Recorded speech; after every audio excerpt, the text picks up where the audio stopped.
Editors അവറിലേക്ക് സ്വാഗതം. സൂക്ഷ്മ പരിശോധനയിൽ എൻഡിഎയുടെ 3 നിയമസഭാ മണ്ഡലങ്ങളിലെ പത്രിക തള്ളി. UDF BJP അന്തർധാരയാണ് എന്ന ആരോപണവുമായി കണ്ണൂരിലെ CPM ഘടകം രംഗത്തെത്തി. ഇത് CPM-ഉം BJP-യും തമ്മിലുള്ള രഹസ്യധാരണയാണെന്ന് APCC പ്രസിഡന്റ് മുല്ലപ്പള്ളി രാമചന്ദ്രനും ആരോപിച്ചു.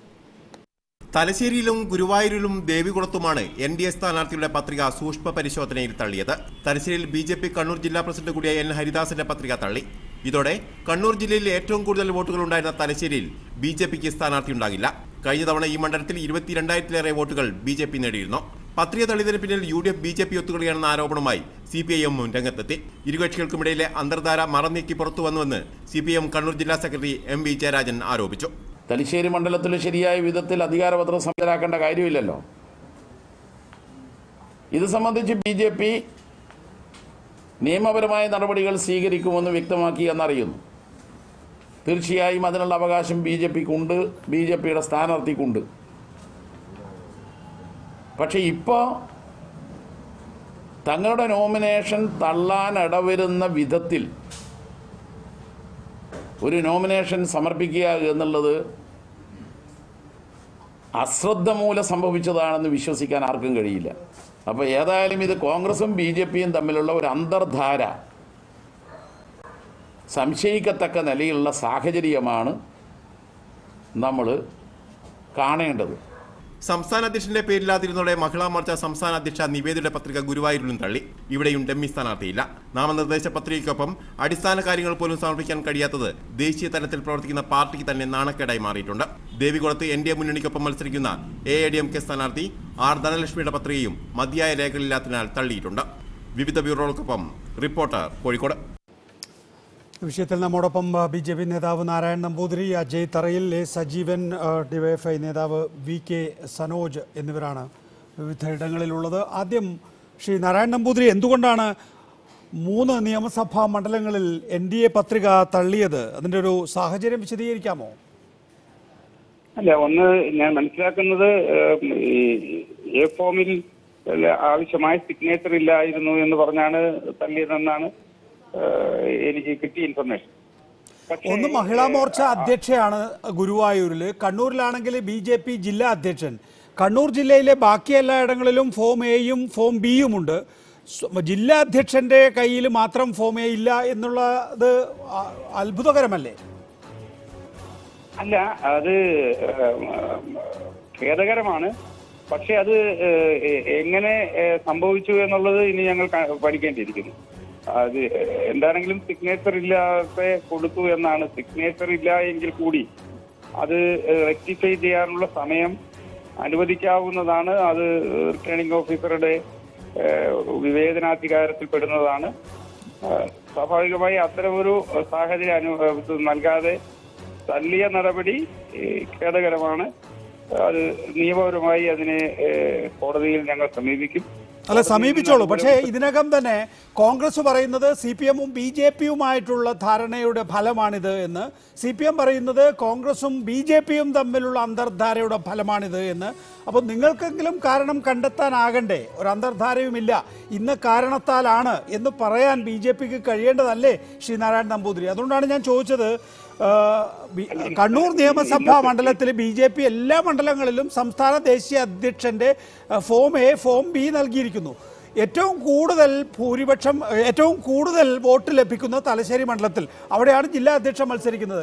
അവിടെ ഈ ഫോം എ ഇല്ല എന്നുള്ളത് സാധാരണഗതിയിൽ സംഭവിക്കാറില്ല. അപ്പോൾ തലശ്ശേരിയിൽ ഏറ്റവും കൂടുതൽ വോട്ടുള്ള ഇടത്ത് ഇനി വോട്ട് മറിക്കാനുള്ള ധാരണയുണ്ടായിട്ടുണ്ടോ എന്നുള്ള സംശയം വരികയാണപ്പോൾ. അല്ല, ഫോമേ ഇല്ലാത്തത് കൊണ്ടല്ല, ഫോമയിൽ സിഗ്നേച്ചർ ഇല്ല, സീല് മാത്രമേ ഉള്ളൂ എന്ന്. ഫോമയുടെ കളർ ഫോട്ടോ കോപ്പിയാണ് കൊടുത്തിരിക്കുന്നത്. ഫോമയുടെ കളർ ഫോട്ടോ കോപ്പി അത് പോരാ, ഒറിജിനൽ കൊടുക്കണം. താങ്കൾ സ്ഥാനാർത്ഥിയാണ്, അറിയാം. അല്ല, നേരത്തെ ഇത് കഴിഞ്ഞ തവണയെല്ലാം ഈ ഫോമേ സ്ക്രൂട്ടനി സമയത്ത് കൊടുത്താൽ മതി എന്നായിരുന്നു. ഈ തവണയാണ് എനിക്ക് തോന്നുന്നു നോമിനേഷൻ പേപ്പറോട് 137 മണ്ഡലങ്ങളിലും BJP അത് ചെയ്തിട്ടുണ്ട് സർ. ഇല്ല, ഞാൻ പറഞ്ഞല്ലോ, ഈ 3 മണ്ഡലത്തിൽ നോമിനേഷൻ തള്ളിയത് ഞങ്ങളെ സംബന്ധിച്ചും അത് ഒരു അത്ഭുതകരമാണ്, സർപ്രൈസ് ഉണ്ടാക്കുന്നതാണ്. അതിന്റെ പേരിൽ ഒരു അന്തർധാര ഉണ്ട് എന്ന് ഒരു കഥ ക്രിയേറ്റ് ചെയ്യാൻ എന്തായാലും രണ്ടു മുന്നണികളും പരസ്പരമാണല്ലോ ആരോപിക്കുന്നത്. ഇതിന്റെ അകത്ത് രണ്ടു മുന്നണിയും ഞങ്ങൾ ഗൺ പോയിന്റ് നിർത്തുന്നത് പോലെ എതിർക്കുകയും രണ്ടു മുന്നണികളെയും പരാജയപ്പെടുത്താൻ ശ്രമിക്കുകയും ചെയ്യുമ്പോൾ ഏതെങ്കിലും ഒരു രാഷ്ട്രീയ പ്രത്യേകിച്ച് കോൺഗ്രസുമായിട്ടോ അല്ലെങ്കിൽ CPM-ആയിട്ടോ ഞങ്ങളുടെ ഏറ്റവും വലിയ രാഷ്ട്രീയ എതിരാളികളാണ് രണ്ടുപേരും. അവരോട് ഞങ്ങൾക്ക് ഒരു രഹസ്യ ബാന്ധവം ഉണ്ടാക്കുക എന്നുള്ള ഒരു ആരോപണം അത് സത്യത്തിലത് ഈ നിലവിലുണ്ടായ സാഹചര്യത്തിൽ രാഷ്ട്രീയ മുതലെടുപ്പിന് വേണ്ടി മാത്രം പറയുന്നതാണ്. രാഷ്ട്രീയ മുതലെടുപ്പിന് വേണ്ടത് യാതൊരു യാഥാർത്ഥ്യവുമില്ല. ശ്രീ നാരായണ നമ്പൂതിരി, 2 or 3 നിയമസഭാ മണ്ഡലങ്ങൾ കൊണ്ടാണ് കേരളത്തിൽ സാധാരണഗതിയിൽ ഭരണം അങ്ങോട്ടോ ഇങ്ങോട്ടോ എന്ന് തീരുമാനിക്കപ്പെടുക. ഇപ്പൊ നമ്മൾ സർവേകൾ തന്നെ പരിശോധിച്ചാൽ ഇങ്ങനെ 3-4 മണ്ഡലങ്ങൾ മാറുകയാണെങ്കിൽ കേരള ഭരണം എങ്ങോട്ട് വേണമെങ്കിലും തിരിയാം. ഇത് സാധാരണഗതിയിലുള്ള വോട്ടുള്ള ഇപ്പോൾ കണ്ണൂർ നിയമസഭാ മണ്ഡലത്തിൽ തന്നെ താങ്കൾക്കറിയാം ഒരു 10,000-നും 15,000-നും ഇടയിലുള്ള മണ്ഡലങ്ങളാണ് ഭൂരിപക്ഷവും. പക്ഷേ ഇതാ ഈ തലശ്ശേരി മണ്ഡലം, തലശ്ശേരി എന്ന് പറയുന്നത് സംഘപരിവാറിൻ്റെ ഒരു കേരളത്തിലെ ആരൂഢം എന്ന് വേണമെങ്കിൽ പറയാം അല്ലേ? നിങ്ങൾ അങ്ങനെയൊക്കെയല്ലേ അതിനെ വിശേഷിപ്പിക്കാറുള്ളത്. അങ്ങനെ ഒരു നിയമസഭാ മണ്ഡലത്തിൽ 10-25,000 വോട്ടുള്ളയിടത്ത് BJPക്ക് സ്ഥാനാർത്ഥിയില്ലാത്ത സാഹചര്യം എന്ത് പ്രത്യാഘാതമാണ് ഉണ്ടാക്കുക? അത് സാധാരണഗതിയിൽ ഒരു നോമിനേഷൻ തള്ളി ഫോം A ഫില്ല് ചെയ്തിട്ടില്ല, ഫോം B ഫില്ല് ചെയ്തിട്ടില്ല എന്നുള്ളതൊന്നും അല്ലല്ലോ വിഷയം. അതിനപ്പുറത്തേക്ക് ആ 25,000 വോട്ട് ആർക്ക് പോകും? ഗുരുവായൂർ നിയമസഭാ മണ്ഡലത്തിൽ 22,000 വോട്ടുണ്ട്. ആ വോട്ട് ആർക്ക് പോകും? ദേവികുളം നിയമസഭാ മണ്ഡലത്തിൽ കഴിഞ്ഞ തവണ ഇതേ സ്ഥാനാർത്ഥി അണ്ണാ DMKക്ക് വേണ്ടി മത്സരിച്ചപ്പോൾ പോലും 11,000 വോട്ട് കിട്ടിയിരുന്നു അവർക്ക്. അവരിപ്പോൾ NDA സ്ഥാനാർത്ഥിയായിട്ടാണ് മത്സരിക്കുന്നത്. അപ്പോൾ ആ വോട്ട് കൂടി ആഡ് ചെയ്യപ്പെടും. അവിടെയും വരും 20-25,000 വോട്ടുകൾ. അപ്പോൾ ഇത് ആർക്ക് മറിക്കാൻ വേണ്ടിയാണെന്ന ചോദ്യം സ്വാഭാവികമാണ്. അല്ല, ഞാൻ പറഞ്ഞത് ഒരു നിഷ്പക്ഷമായി ചിന്തിക്കുന്നത് ഒരു രാഷ്ട്രീയ പാർട്ടിയുടെ പ്രതിനിധി എന്നുള്ള നിലയിൽ സ്വാഭാവികമായി അത്തരമൊരു ആരോപണം KPCC പ്രസിഡന്റും CPM-ന്റെ ജില്ലാ സെക്രട്ടറിയെ ഉന്നയിക്കുന്നത് രാഷ്ട്രീയമായി മാത്രം രാഷ്ട്രീയമായ ലക്ഷ്യത്തോടെയാണ്. സ്വാഭാവികമായി കേരളത്തിൽ ഇത്തരമൊരു അന്തർധാര ഉണ്ട് എന്ന് വരുത്തി തീർക്കേണ്ടത് അവരുടെ രണ്ടുപേരുടെ ആവശ്യമാണ്. ഞാൻ പറഞ്ഞത് എന്റെ പാർട്ടിയുടെ കാഴ്ചപ്പാടിൽ ഞങ്ങളെ സംബന്ധിച്ചിടത്തോളം ഇത് ദുഃഖകരമാണ്, അപ്രതീക്ഷിതമായ ഒരു സംഭവമാണ്. അതിന് ഈ പ്രയോഗങ്ങൾ തെറ്റായ പ്രയോഗങ്ങളാണ് അങ്ങ് ഉന്നയിക്കുന്നത്. ദുഃഖകരം, ഖേദകരം എന്നൊക്കെ പറയുന്നതാണോ ഇതിന് വേണ്ടത്? 137 മണ്ഡലങ്ങളിലും കൃത്യമായി നാമനിർദ്ദേശ പത്രിക സമർപ്പിക്കാൻ അറിയുന്ന രാഷ്ട്രീയ പാർട്ടി, സ്വന്തം ജില്ലയിലെ ബാക്കി എല്ലാ മണ്ഡലങ്ങളിലും കൃത്യമായ പത്രിക സമർപ്പിക്കാൻ അറിയാവുന്ന ജില്ലാ പ്രസിഡന്റ്, സ്വന്തം നിയമസഭാ മണ്ഡലത്തിൽ ഏറ്റവും കൂടുതൽ വോട്ടുകളുള്ള നിയമസഭാ മണ്ഡലത്തിൽ അങ്ങനെ ചെയ്യുന്നില്ല എന്ന് പറയുമ്പോൾ അതിന് ദുഃഖകരമെന്നൊക്കെ പറഞ്ഞാണോ വിശേഷിപ്പിക്കുക? അല്ല കേസ്, ഈ നോമിനേഷൻ തല്ലുക എന്ന് പറയുന്നത് ഇന്ത്യയുടെ തെരഞ്ഞെടുപ്പ് ചരിത്രത്തിൽ ആദ്യത്തെ സംഭവമൊന്നുമല്ലല്ലോ. കോട്ടയം ജില്ലയിൽ ജില്ലാ പഞ്ചായത്തിലേക്ക് മത്സരിച്ച കേരള കോൺഗ്രസിന്റെ സ്ഥാനാർത്ഥിയുടെ നോമിനേഷൻ തള്ളപ്പെട്ടിട്ടുണ്ട്. പല മണ്ഡലങ്ങളിൽ ഇതേപോലെ തന്നെ പല സ്ഥലങ്ങളിലും ഉണ്ടായിട്ടുണ്ട്. 2014 സുഷമാജിക്കെതിരെ മത്സരിച്ച കോൺഗ്രസിന്റെ ഓൾ ഇന്ത്യ സെക്രട്ടറിയുടെ നോമിനേഷൻ തള്ളപ്പെട്ടിട്ടുണ്ട്. നോമിനേഷൻ തള്ളപ്പെടുക എന്ന് പറയുന്നത് ഒരു പുതിയ പ്രതിഭാസമല്ല. ഞാൻ പറഞ്ഞത് പക്ഷെ അതൊരു ന്യായീകരണമല്ല താനും. അതൊരു രാഷ്ട്രീയ പാർട്ടിയെ സംബന്ധിച്ചൊരു ന്യായീകരണമല്ല. അത് ഞാൻ സമ്മതിക്കുന്നു. അതിന്റെ പേരിൽ രാഷ്ട്രീയമായ ഒരു മുതലെടുപ്പ് നടത്താനാണ് രണ്ട് മുന്നണികളും ശ്രമിക്കുന്നത്. ആ മുതലെടുപ്പിന് അർത്ഥമില്ല. ഞങ്ങളുടെ വോട്ട് എന്ത് ചെയ്യണമെന്ന് തീരുമാനിക്കാൻ ഉള്ള സംവിധാനം ഞങ്ങൾക്കുണ്ട്. ഞങ്ങളുടെ സ്ഥാനാർത്ഥികൾ, തള്ളപ്പെട്ട സ്ഥാനാർത്ഥികളും പാർട്ടിയും നിയമപരമായ സഹായം തേടും. നിയമവഴിയെ കോടതിയെ സമീപിക്കാൻ തീരുമാനിച്ചിട്ടുണ്ട്. അതിന്റെ പേപ്പറുകൾ നീങ്ങിക്കൊണ്ടിരിക്കുകയാണ്.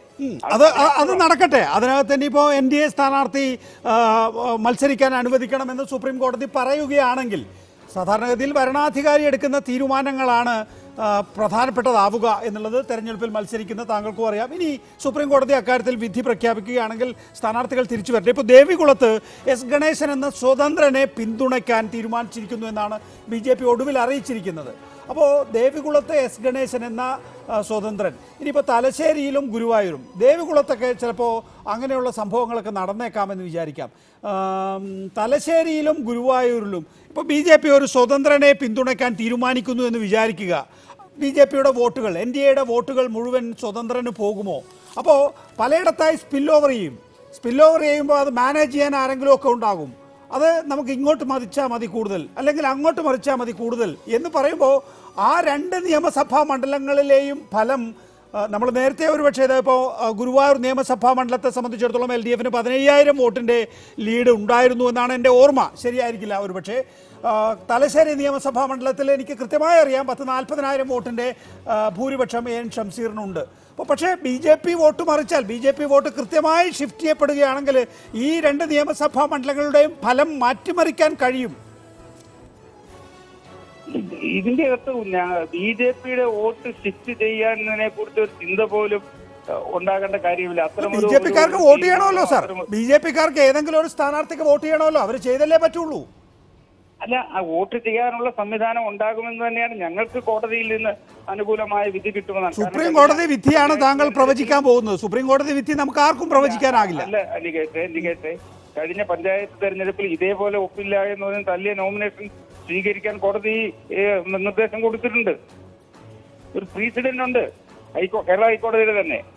അതുകൊണ്ട് അതൊരു സ്വാഭാവികമായി അത്തരൊരു പ്രസിഡന്റ് കോടതിയുടെ അത്തരം ഒരു പ്രസിഡന്റ് നിൽക്കുമ്പോൾ എന്റെ മുന്നിൽ ഒരു പ്രസിഡന്റും ഇല്ല ശ്രീ നാരായണൻ നമ്പൂതിരി. എങ്കിൽ പറയൂ, കഴിഞ്ഞ കുറെ കാലങ്ങളായി 2 or 3 തെരഞ്ഞെടുപ്പുകൾ മാത്രം നമുക്ക് എടുക്കാം, വരണാധികാരി തള്ളിയ പത്രിക സ്വീകരിക്കണം എന്ന് ഹൈക്കോടതിയോ സുപ്രീം കോടതിയോ പറഞ്ഞ ഉദാഹരണം ഏത്? ഞാൻ പറഞ്ഞത് കോട്ടയം ജില്ലയിലെ പൂഞ്ഞാർ മണ്ഡലത്തിലെ കഴിഞ്ഞ പഞ്ചായത്ത് തെരഞ്ഞെടുപ്പിൽ പൂഞ്ഞാർ പഞ്ചായത്തിലുണ്ടായ ഒരു സംഭവത്തെ കുറിച്ചാണ് ഞാൻ പറഞ്ഞത്. UDFന്റെ ഔദ്യോഗിക സ്ഥാനാർത്ഥിയുടെ നോമിനേഷൻ തള്ളി, ഡമ്മി ഇല്ലായിരുന്നു. അതിനുശേഷം ആ നോമിനേഷൻ സ്വീകരിക്കാൻ തന്നെ പറഞ്ഞ് ഹൈക്കോടതിയുടെ ഡയറക്ഷൻ ഉണ്ടായിരുന്നു. അവരുടെ സത്യപ്രതിജ്ഞ ഒപ്പിട്ടില്ല എന്ന് പറഞ്ഞു. സത്യപ്രതിജ്ഞ പേപ്പറിൽ സത്യവാചകം ചൊല്ലിയുള്ള പേപ്പറിൽ ഒപ്പിട്ടില്ല. എനിക്ക് അറിയാത്ത ഉദാഹരണമാണ് താങ്കൾ പറയുന്നത്. ശരിയാണ്, ആയിരിക്കാം, താങ്കൾ പറയുന്നതായിരിക്കാം ശരി. അതും ഒരു പഞ്ചായത്ത് തെരഞ്ഞെടുപ്പിന്റെ കാര്യമാണ് പറയുന്നത്. ഇവിടെ വേറൊരു പ്രധാനപ്പെട്ട കാര്യം കൂടിയുണ്ട്. പഞ്ചായത്ത് തെരഞ്ഞെടുപ്പാണെങ്കിലും അസംബ്ലി അതെ ആയിക്കൊള്ളട്ടെ, ചിലപ്പോൾ അങ്ങനെയൊക്കെ ഉണ്ടാവുമായിരിക്കും. പക്ഷേ ഇവിടെ വേറൊരു കാര്യമുണ്ട്. സാധാരണഗതിയിൽ അസംബ്ലി പാർലമെന്റ് തെരഞ്ഞെടുപ്പുകളിലെല്ലാം ഗൗരവമുള്ള ഡമ്മി സ്ഥാനാർത്ഥികളുണ്ട്. ഇവിടെ തലശ്ശേരിയിലെ ഡമ്മി സ്ഥാനാർത്ഥി പോയി, ദേവികുളത്തെ ഡമ്മി സ്ഥാനാർത്ഥിയെ ഇല്ല, ഗുരുവായൂരിലെ ഡമ്മി സ്ഥാനാർത്ഥിയുടെ കാര്യത്തിൽ എനിക്കൊരു വ്യക്തതയില്ല. ഇതെന്തേ ഇത് ഡമ്മി സ്ഥാനാർത്ഥി വരേണ്ടതല്ലേ സാധാരണഗതിയിൽ? ഇതിന്റെ അകത്ത് ഡമ്മി സ്ഥാനാർത്ഥി നിലനിൽക്കുന്നത് മറ്റേതെങ്കിലും കാരണങ്ങളാൽ നോമിനേഷൻ തള്ളപ്പെടുമ്പോൾ മാത്രമാണ്. ഫോം ഇല്ല എന്നതിന്റെ പേരിൽ തള്ളുമ്പോൾ പാർട്ടിയുടെ ഔദ്യോഗിക സ്ഥാനാർത്ഥിയാണ് എന്ന് പറയുന്ന ഫോം ഇല്ല എന്ന് പറഞ്ഞ് തള്ളുമ്പോൾ സ്വാഭാവികമായി ഡമ്മി സ്ഥാനാർത്ഥിയുടെയും തള്ളപ്പെടും. കാരണം ഡമ്മി സ്ഥാനാർത്ഥിയും ഈ പാർട്ടിയുടെ ഡമ്മി ആയിട്ടാണല്ലോ. പാർട്ടിയുടെ ഡമ്മി ആയിട്ട് വരുമ്പോൾ ഫോം ഒറിജിനൽ സ്ഥാനാർത്ഥിയുടെ ഔദ്യോഗിക സ്ഥാനാർത്ഥിയുടെ നോമിനേഷൻ മറ്റു കാരണങ്ങളാൽ തല്ലുമ്പോൾ, മറ്റെന്തെങ്കിലും ഡിസ്ക്ലോസ് ചെയ്തിട്ടില്ല, ബാധ്യതകൾ ഡിസ്ക്ലോസ് ചെയ്തിട്ടില്ല, സാധാരണഗതിയിലെ ഡമ്മി സ്ഥാനാർത്ഥികൾക്ക് സാധാരണഗതിയിലെ ഡമ്മി സ്ഥാനാർത്ഥികൾ നൽകുമ്പോൾ ഫോം എയും ഫോം ബിയും നൽകാറില്ലേ? ഇല്ല, വേണ്ടല്ലോ. ഈ ഒരു ഫോം എ മതിയല്ലോ. അവന് ഡമ്മി സ്ഥാനാർത്ഥി എങ്ങനെയാണ് ഡമ്മി ആവുക? അവിടെ ഈ ഇതിൽ തന്നെ ഡമ്മി ഇന്നയാളാണെന്ന് പറയുമല്ലോ. പാർട്ടി തന്നെ ഡമ്മിയെ തീരുമാനിക്കുക. അതായത് വെറുതെ മറ്റേത് സ്വതന്ത്ര സ്ഥാനാർത്ഥിയായിട്ടല്ലേ നോമിനേഷൻ കൊടുക്കാൻ പറ്റുള്ളൂ. BJPയുടെ സ്ഥാനാർത്ഥിയായിട്ട് കൊടുക്കണമെങ്കിൽ, BJP അല്ലെങ്കിൽ രാഷ്ട്രീയ പാർട്ടിയുടെ സ്ഥാനാർത്ഥിയായി കൊടുക്കണമെങ്കിൽ എയും ബിയും വേണം ഫോം. ആ എയും ബിയും ഇല്ലാത്തതിന്റെ പേരിൽ തള്ളുമ്പോൾ ഡമ്മി സ്ഥാനാർത്ഥിക്ക് എയും ബിയും ഇല്ലാണ്ടാവുമല്ലോ. അങ്ങനെയാണെങ്കിൽ സ്വതന്ത്ര സ്ഥാനാർത്ഥിയാണെങ്കിൽ നിങ്ങൾ രാഷ്ട്രീയ പാർട്ടിയുടെ ദേശീയ അധ്യക്ഷന്റെയും സംസ്ഥാന അധ്യക്ഷന്റെയും ഒപ്പുവേണ്ട, പകരം 10 പേരുടെ നോമിനേഷൻ കിട്ടിയാൽ മതി, 10 പേരുടെ പിന്തുണ മതി. അങ്ങനെയാണ് പിന്നെ എങ്ങനെയാണ് ഡമ്മി സ്ഥാനാർത്ഥിയുടെ പത്രിക തള്ളപ്പെടുന്നത്? 10 പേര് പിന്തുണയ്ക്കുന്ന, നാമനിർദ്ദേശം ചെയ്യുന്ന 10 പേര് പ്രപ്പോസ് ചെയ്യുന്ന കാൻഡിഡേറ്റ് ആണല്ലോ ഇൻഡിപെൻഡന്റ് കാൻഡിഡേറ്റ്. സ്വാഭാവികമായി ഇത് ഇൻഡിപെൻഡന്റ് കാൻഡിഡേറ്റ് ആയിട്ടില്ല. 2 പേരിലെ അതിന്റെ ഡമ്മി സ്ഥാനാർത്ഥിക്കും 2 പേരുടെ പ്രപ്പോസലല്ലേ ഉള്ളൂ. ഒരാൾ പ്രപ്പോസ് ചെയ്യും, ഒരാൾ. അതാണ് ഞാൻ ചോദിക്കുന്നത്. ഇനിയിപ്പോ സ്വതന്ത്ര സ്ഥാനാർത്ഥിയായിട്ടാണ് ഡമ്മി സ്ഥാനാർത്ഥി നാമനിർദ്ദേശ പത്രിക സമർപ്പിച്ചിരിക്കുന്നതെങ്കിൽ ഇവരുടെ ഒപ്പം സംസ്ഥാന ദേശീയ അധ്യക്ഷന്റെ ഫോം എയും ഫോം ബിയും ഇല്ല എന്നുള്ളത് ഞാൻ മനസ്സിലാക്കുന്നു. അങ്ങനെയാണ് BJP ഒരു പത്രിക നൽകുന്നത് എങ്കിൽ സ്വതന്ത്ര സ്ഥാനാർത്ഥിയായി നാമനിർദ്ദേശ പത്രിക സമർപ്പിക്കുന്ന ആൾക്ക് 10 പേരുടെ പിന്തുണ വേണമല്ലോ. ആ പിന്തുണ കൊടുത്തിട്ടില്ലേ? അല്ല, സ്വതന്ത്ര അല്ല, അങ്ങനല്ല ഞാൻ പറഞ്ഞത്.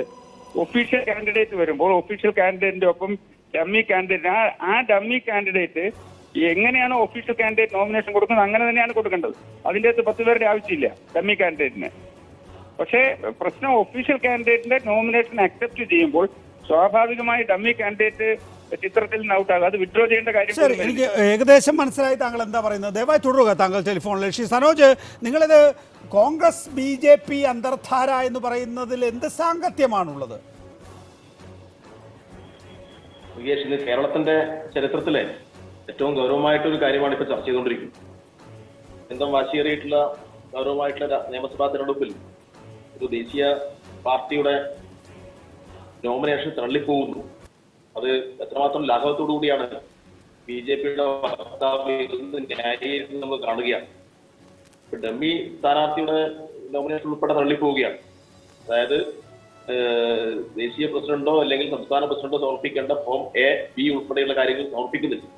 ഇത് പ്രധാനമായിട്ടും നോക്കേണ്ടത് എന്തുകൊണ്ടാണ് CPMന്റെ സിറ്റിംഗ് സീറ്റിൽ നോമിനേഷൻ കൊടുത്ത കാര്യം മാത്രം തള്ളിപ്പോകുന്നത്, മറ്റ് സീറ്റുകളിൽ തള്ളിപ്പോയിട്ടില്ല.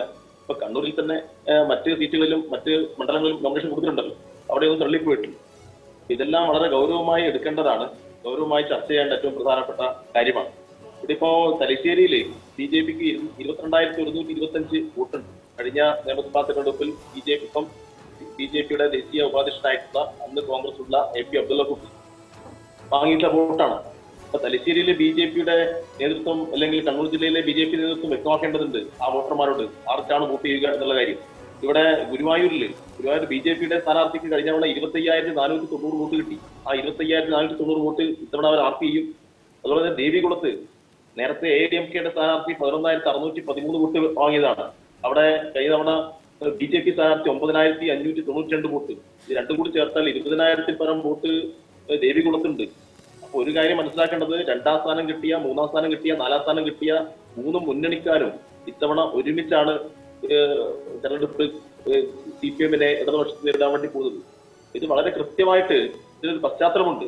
അത് കേരളത്തിന്റെ സമീപ ചരിത്രത്തിലേക്ക് പോയി കഴിഞ്ഞാൽ 1991 ചരിത്രം ഉൾപ്പെടെ. ശരി, ഞാൻ മടങ്ങിയെത്താം ആ ചരിത്രത്തിലേക്കൊക്കെ നമുക്ക് പോകാം. ശ്രീ സനോജ്, ശ്രീ അജയ് തറയിൽ, ഇത് BJPയും കോൺഗ്രസും തമ്മിലുള്ള അന്തർധാരയാണെന്നാണ് CPMന്റെ കണ്ണൂർ ജില്ലാ സെക്രട്ടറി പറയുന്നത്. ഇതാ ഇപ്പോൾ സനോജ് പറയുന്നത് CPMന്റെ സിറ്റിംഗ് സീറ്റുകളിൽ മാത്രമായിട്ട് എന്തേ ഈ പത്രിക തള്ളിപ്പോകുന്നു, എന്തോ അന്തർധാര ഉണ്ടോ ശ്രീ അജയ് തറയിൽ?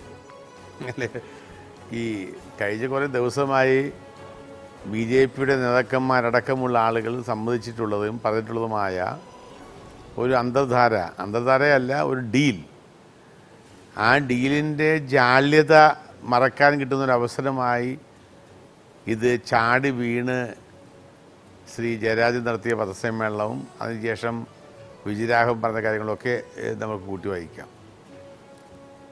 ഇത് CPM BJPയുമായാണ് കേരളത്തിൽ അവരുടെ ചില അണ്ടർസ്റ്റാൻഡിങ് ഉള്ളത്. അത് തലശ്ശേരിയും അതുപോലെ ഗുരുവായൂരും ദേവികുളവും അല്ല അവരുടെ അണ്ടർസ്റ്റാൻഡിങ് ഉള്ളത്. അത് വേറെ 7 സീറ്റുകൾക്കാണ് ഞാൻ മനസ്സിലാക്കിയിട്ടുള്ളത്. 7 സീറ്റുകളിലോ? അത് വേറെ അല്ല, കുറേ സീറ്റുകളൊക്കെ ഉണ്ട്. ആ സീറ്റുകൾക്ക് BJP കൂട്ട്. ഏതൊക്കെ 7 സീറ്റുകളില്ലേ? അല്ല, അതൊക്കെ ഞാൻ ഇവിടെ ഇരുന്ന് പുറത്ത് പറയുകയും ഒക്കെ പറയുന്നതിനകത്ത് അർത്ഥമില്ല. വെടിവെക്കാണ് 7ാം തീയതി വരെ കാടച്ചില്ല കൃത്യമായ സീറ്റിനെ ഞാൻ നികേഷോട് പറഞ്ഞിട്ടുണ്ടല്ലോ, സീറ്റിനെ കുറിച്ചെല്ലാം. അപ്പോൾ 6ാം തീയതിക്ക് ശേഷം 7ാം തീയതി ഞാൻ പറയാം ഏതെല്ലാം സീറ്റിലാണ് അന്തർധാര ഉണ്ടായിട്ടുള്ളത്. ഇപ്പോൾ സുരേന്ദ്രൻ അടക്കമുള്ള ആളുകളെ MLA ആക്കാൻ വേണ്ടിയുള്ള വലിയ കമ്മിറ്റ്മെന്റ്. സുരേന്ദ്രൻ എവിടെ MLA ആക്കാൻ? അതിന്റെ ഭാഗമായിട്ട് വ്യക്തതയില്ല കേട്ടോ. വ്യക്തത വരുത്തുന്നില്ലെന്ന് ഞാൻ വ്യക്തത മനഃപൂർവ്വം വരുത്താത്താണതേ. അതിന്റെ വ്യക്തത എന്തിനാ കാര്യത്തിൽ? അതിന്റെ ഭാഗമായി ഞാൻ ചോദിക്കട്ടെ, ഇടതുപക്ഷ മുന്നണിയും ഈ കേന്ദ്ര ഗവൺമെന്റ് ചെയ്ത പണി എന്താ? കേന്ദ്ര ഗവൺമെന്റ് എങ്ങനെയെങ്കിലും ഇന്ത്യൻ നാഷണൽ കോൺഗ്രസിനെ പരാജയപ്പെടുത്താൻ വേണ്ടി പടർപ്പിത്തല്ലാതെ ഞാൻ ചോദിക്കുന്നത്, അന്തർധാര നിങ്ങളും BJPയും തമ്മിൽ ഉണ്ട് എന്ന് ജയരാജൻ പറയുന്നു. അല്ലെങ്കിൽ പിന്നെ സനോജ് ഇപ്പോൾ ചൂണ്ടിക്കാണിച്ചതുപോലെ CPMന്റെ സിറ്റിംഗ് സീറ്റുകളിൽ മാത്രം, ഇതിനൊക്കെ ഒരു യുക്തിസഹമായ മറുപടി നൽകാൻ BJP ബാധ്യസ്ഥനല്ലേ? അതെങ്കിലും പറയൂ ശ്രീ അജയ് തറയിൽ.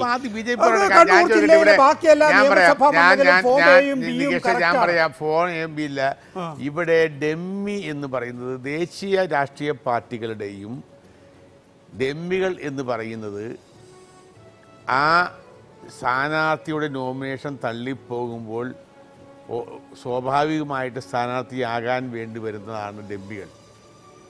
അങ്ങനെയാണ് നോമിനേഷൻ കൊടുക്കുന്നത്. നേരത്തെ ശ്രീ നാരായണ നമ്പൂതിരി പറയുന്നത് അവർ സ്വതന്ത്രരായിട്ടാണ് അല്ലല്ല അത് അദ്ദേഹം അങ്ങനെ പറഞ്ഞില്ല. അവർ സ്വതന്ത്രമായി കൊടുക്കണമെങ്കിൽ 10 ആളുകൾ ഒപ്പിടണം. ഇതാകെ ഒരാൾ ഒപ്പിട്ടാൽ, സപ്പോർട്ട് ചെയ്യുന്ന ആൾ മാത്രം ഒപ്പിട്ടാൽ മതി. അതാണ് സ്ഥാനാർത്ഥി ചെയ്യേണ്ടത്. അതിനകത്ത് നമ്മൾ ഡെമ്മി ആയിട്ട് വരുമ്പോൾ ആ ഡെമ്മി ഈ മറ്റേ എ ഫോം ഇല്ല ബി ഫോം ഇല്ല എന്ന് പറഞ്ഞാൽ ഡെമ്മിയുടെ സ്ഥാനത്ത് തള്ളിപ്പോകുമെന്ന് പറയുന്നതുകൊണ്ട് എനിക്ക് ഇവർ ഡെമ്മി കൊടുത്തിട്ടില്ലേ അവർ? അല്ല, ഡെമ്മി കൊടുത്തിട്ടുണ്ട്. പിന്നെ എങ്ങനെ തള്ളിപ്പോകുന്നു? തലശ്ശേരിയിൽ ഡെമ്മി കൊടുത്തിട്ടുണ്ട്, തള്ളിപ്പോയതാണ്. അല്ല, ആ തള്ളിപ്പോയത് അപ്പോൾ അത്രയ്ക്ക് വിവരമില്ലാതെ കൊടുത്തിരിക്കുന്നതാണ്. ഞാൻ ചോദിക്കട്ടെ, അപ്പോൾ ഡെമ്മി സ്ഥാനാർത്ഥി എന്ന് പറയുന്നത് ദേശീയ പാർട്ടികളുടെ തലശ്ശേരിയിൽ എന്താ ചെയ്തതെന്നറിയോ? അധികാരപത്രം സമർപ്പിച്ചില്ല, പകരം കളർ ഫോട്ടോസ്റ്റാറ്റ് കൊടുത്തു. ബാക്കിയുള്ള നിയമസഭാ മണ്ഡലങ്ങളിൽ അധികാരപത്രം കൊടുത്തിട്ടുമുണ്ട്. ഫോം എയും ഫോം ബിയും കൊടുത്തിട്ടുണ്ട്. ഈ അധികാരപത്രത്തിൽ ഒപ്പിട്ടില്ല എന്ന് പറഞ്ഞല്ലേ? അത് ദേവികുളത്ത്. ഞാൻ പറഞ്ഞ അത് അധികാരപത്രം എന്ന് പറയുന്നത് അഖിലേന്ത്യാ പ്രസിഡന്റ് ഒപ്പിട്ട കാര്യമില്ല.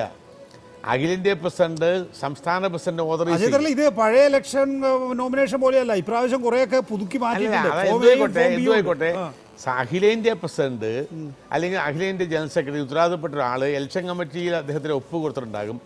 ആ വ്യക്തി സംസ്ഥാന നേതൃത്വത്തിന് കൊടുക്കും. ആ സംസ്ഥാന നേതൃത്വമാണ് ഇത് കൊടുക്കുക. അതെന്തു ആയിക്കോട്ടെ, ഞാൻ പറയാം. സാങ്കേതികത്വമല്ല, ഇത് അന്തർധാരയാണ് വിഷയം. ഞാൻ ചോദിക്കുന്നത്, ഇവിടെ 2 or 3 നിയമസഭാ മണ്ഡലം മാറിയാൽ കേരളത്തിലെ ഭരണം നിശ്ചയിക്കാൻ കഴിയും. ഈ 2 or 3 നിയമസഭാ മണ്ഡലങ്ങളിൽ അല്ല CPM BJP തമ്മിൽ അണ്ടർസ്റ്റാൻഡിംഗ് ഉള്ളത്.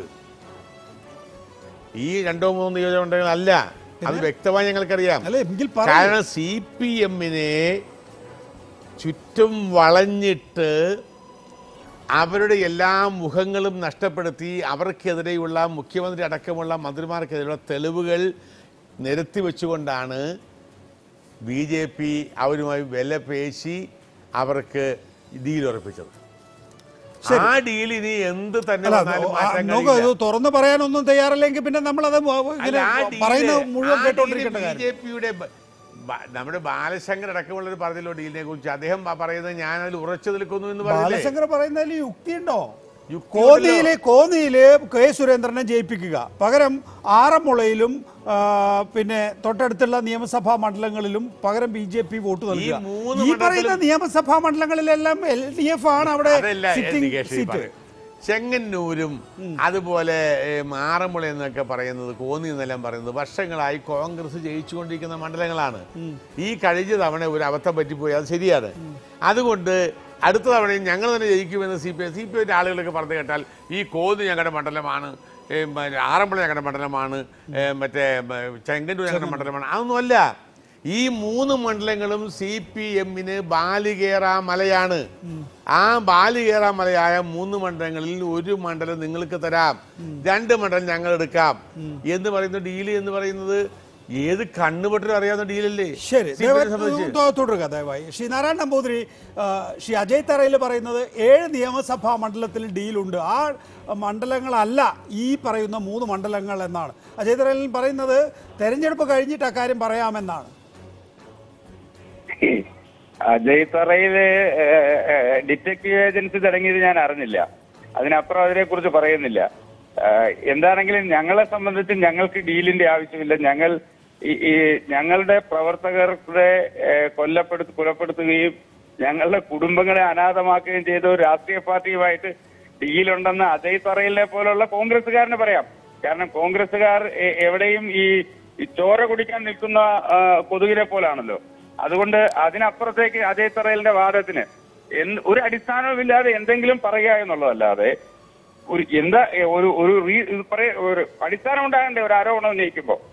ഇതിപ്പോ അവർക്ക് വീണ് കിട്ടിയ ആരോപണം ഉന്നയിക്കാൻ വീണ് കിട്ടിയ ഒരു മാർഗമായി മാറി എന്നുള്ളതിനപ്പുറം ശരിയാണ്, ഞങ്ങൾ സമ്മതിക്കുന്നു. ഞങ്ങളുടെ ഭാഗത്ത് ഇത് നോമിനേഷൻ കൊടുത്തപ്പോൾ ഒരു അവധാനത പുലർത്തുന്നതിൽ അതിന്റെ സംഘാടകർ, അവിടുത്തെ പാർട്ടി ലീഡർഷിപ്പിന് പരാജയം സംഭവിച്ചിട്ടുണ്ട്. പക്ഷെ അത് ഇന്ത്യയിൽ ആദ്യത്തെ സംഭവമല്ല എന്നുള്ളതാണ്. ഇതിനു മുമ്പ് സംഭവിച്ചിട്ടുണ്ട്. ഞങ്ങൾ ഇതിനെതിരായി നിയമപരമായ നടപടി സ്വീകരിക്കുക എന്നുള്ളതല്ലാതെ ഞങ്ങളുടെ വോട്ടർമാർക്ക് വോട്ട് ചെയ്യാനുള്ള എന്ത് സംവിധാനം ഉണ്ടാക്കാൻ പറ്റും എന്നുള്ളത് ആലോചിച്ച് നടപ്പിലാക്കുക എന്നുള്ളതല്ലാതെ CPM-നെ സഹായിച്ചോ കോൺഗ്രസിനെ സഹായിച്ചോ കേരളത്തിൽ ഒരു ഭരണമാറ്റം ഉണ്ടാക്കാനോ ഭരണ തുടർച്ച ഉണ്ടാക്കാനോ കൂട്ടുനിന്നാൽ കേരളത്തോട് കാണിക്കുന്ന വഞ്ചനയാണ് എന്ന് പൂർണ്ണബോധ്യം ഞങ്ങൾക്കുണ്ട്. കാരണം കേരളത്തെ തകർത്ത 2 മുന്നണികളാണിവർ. അതുകൊണ്ട് തന്നെ ഇവരെ ഞങ്ങൾ വ്യക്തമായി എതിർത്തുകൊണ്ടിരിക്കുമ്പോൾ ഇത്തരമൊരു ധാരണയുണ്ടെന്ന് ഈ രണ്ട് രാഷ്ട്രീയ പാർട്ടികളും മുന്നണികളും പറയുന്നതിൽ എന്തെങ്കിലും ഒരു വാസ്തവം ഉണ്ടാകണ്ടേ? മനസ്സിന്റെ ഉള്ളിൽ തട്ടി വേണ്ടേ പറയാൻ? ഇത് കേവലം ആളുകളെ കബളിപ്പിക്കാൻ വേണ്ടി പറയുന്നു എന്നുള്ളത് മാത്രമേ ഞങ്ങൾ ഇതിനെ കാണുന്നുള്ളൂ. ദയവായി തുടരുക. ശ്രീ എ സജീവൻ, BJP 6% നിന്നും 15% കുതിച്ചുയർന്ന രാഷ്ട്രീയ പാർട്ടിയാണ്. കേന്ദ്രം ഭരിക്കുന്ന BJPയെ സംബന്ധിച്ചിടത്തോളം കേരളത്തിലെ ഒരു അജണ്ട അവരെ സംബന്ധിച്ചിടത്തോളം ഉണ്ട്. അത് ഭരണം പിടിക്കാനാണ് എന്ന് അവർ പറയുമ്പോൾ അത് നമ്മൾ വിശ്വസിക്കേണ്ട കാര്യമില്ല. ഇന്ന് കേരളത്തിൽ ഭരണം പിടിക്കാനുള്ള ശക്തിയൊന്നും BJPയെ സംബന്ധിച്ചിടത്തോളം ഇല്ല. നിയമസഭാ തെരഞ്ഞെടുപ്പിൻ്റെ സമയത്ത് അവർ കൃത്യമായി നമ്മളെല്ലാം അറിയിച്ച ഒരു കാര്യമുണ്ട്. ഞങ്ങൾ സ്ഥാനാർത്ഥി നിർണയം ഈ LDFിൻ്റെയും UDFിൻ്റെയും പൂർത്തിയാക്കിയതിന് ശേഷം മാത്രമേ നടത്തൂ എന്നാണ്. ഏതാണ്ട് UDFിൻ്റേത് പൂർത്തിയായി കഴിഞ്ഞത്, സാങ്കേതികമായി പൂർത്തിയായിട്ടുണ്ടാകില്ല, ഏതാണ്ട് നയപരമായി പൂർത്തിയാക്കി കഴിഞ്ഞപ്പോഴാണ് BJP അവരുടെ സ്ഥാനാർത്ഥി ലിസ്റ്റുമായി വന്നത്. അപ്പോൾ നേരത്തെ ചൂണ്ടിക്കാണിച്ചതുപോലെ 6-ൽ നിന്ന് 15% BJP എന്ന രാഷ്ട്രീയ പാർട്ടിക്ക് കേരളത്തിൽ ആര് ജയിക്കണം ആര് തോൽക്കണം എന്ന് കൃത്യമായി നിശ്ചയിക്കാനാകും.